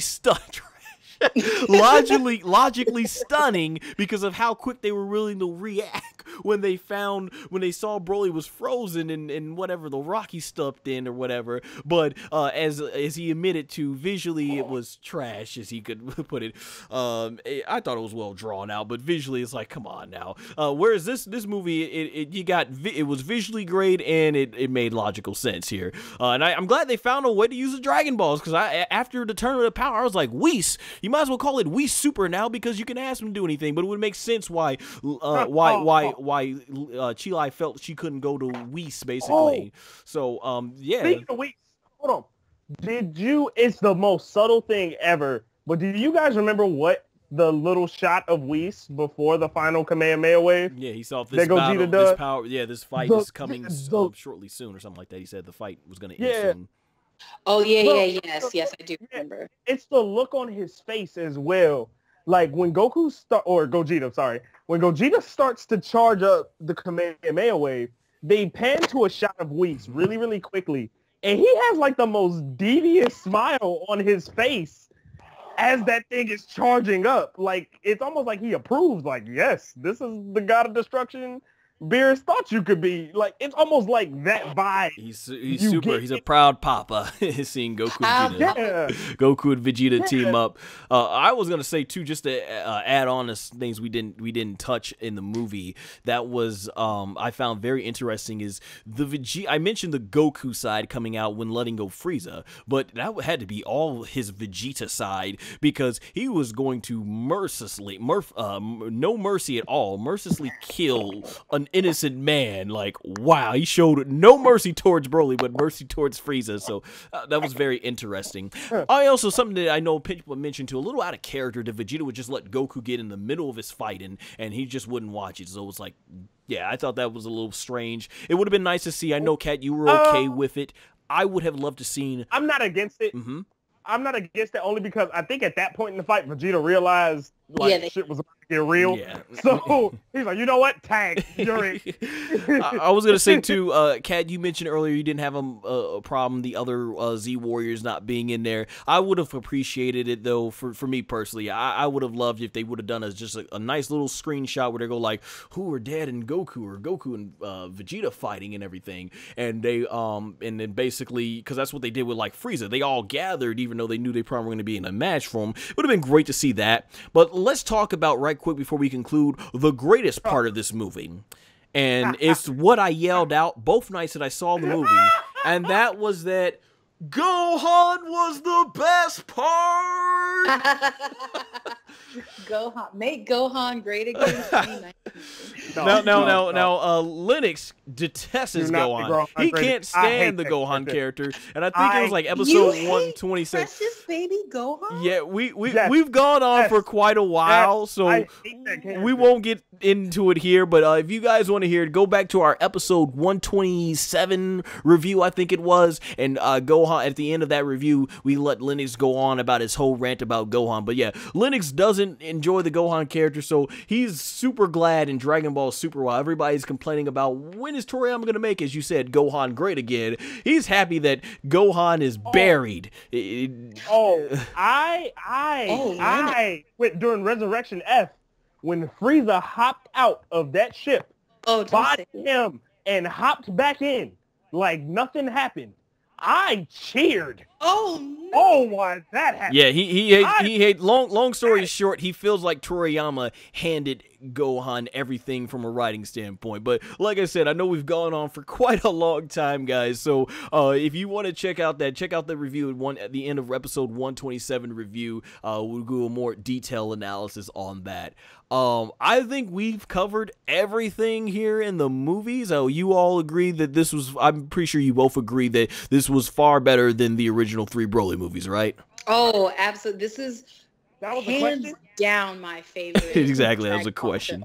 Oh, Hands yeah, down. definitely. Yeah, I told my friend that I saw it on the second night. This is her first introduction to Broly, so she's only seen the Dragon Ball Super Broly movie and has to go back to watch the original 3. Oh, lucky. And I'm like, you've pretty much started, right at the top here, because when you go to those other 3 movies, it's gonna be down here. Like what's we're big fans of wrestling. Macho Man, she's already started with the cream of the crop in the Dragon Ball Super Broly movie. Oh yeah, like that's pretty much it. Yeah, it's at the top of it. So definitely, this is on a whole different scale and everything. My friend who had never even seen Dragon Ball, like she's seen a couple episodes of Super if she's been over. We forced her to go see this movie because that's the type of friends that we are. And she had a great time. And it made me such a proud mom to listen to her say these like things about Goku and Vegeta. I'm like, this is beautiful. This movie bridges the gap. Bridges the gap. Definitely, and I think we all are enjoying it. But for everyone who has listened to us go on for nearly 3 hours, that's longer than the movie itself, just show you how much detail we can break into this. I think hopefully you enjoyed this audio content as you go about your day. Linux, Kat, it has been a pleasure breaking this movie down with you. Kat, I'm so glad we were finally able to get you on one of these podcasts. I am so glad to have been here. Yeah, I thought you had a great insight. Linux, great as always. So this is where we go ahead and give our plugs. Linux, go ahead. Well, guys, if you want more Dragon Ball knowledge or just to know kind of what I'm doing as far as the gaming world, I will be at Final Round 2019, March 14th through the 16th of this year. If you guys just want to keep up with anything gaming or Dragon Ball Z related, please feel free to follow me on Twitter at The Linux Virus. Check out my Instagram at The Linux Virus. And don't forget to check out my YouTube at The Linux Virus. Also, Toriyama, make Cooler's final form canon for Frieza. That is it. Cooler, Janemba, and Baby. Those are, if they are going to at least go down more nostalgic and Toriyama making it right, those are my 3 characters I want to see. Definitely. Kat, your time. Go on with your plugs. Well, guys, it has once again been a pleasure. You can follow me, and I'm going to have to spell this out for spelling purposes. If you just want to see a lot of fan art, I apologize beforehand. You can follow me on Instagram at bitchy_USA. That's BITCHII_USA. And you can also find that same handle on Twitter. I discuss all of my love for all things Dragon Ball, all my favorite anime. If you're into Naruto, pretty much you can just see my nerdy weeb life. It's a fun time. Instagram, Twitter, and if you're on Facebook, Kat von Reisenberg, Kat with a K. If you're in the Chicagoland area, I will be hitting up all the conventions. So C2E2, ASIN, Anime Midwest. You can find me cosplaying as I haven't decided yet, but I will announce it if you follow me on any of those platforms. So there you go.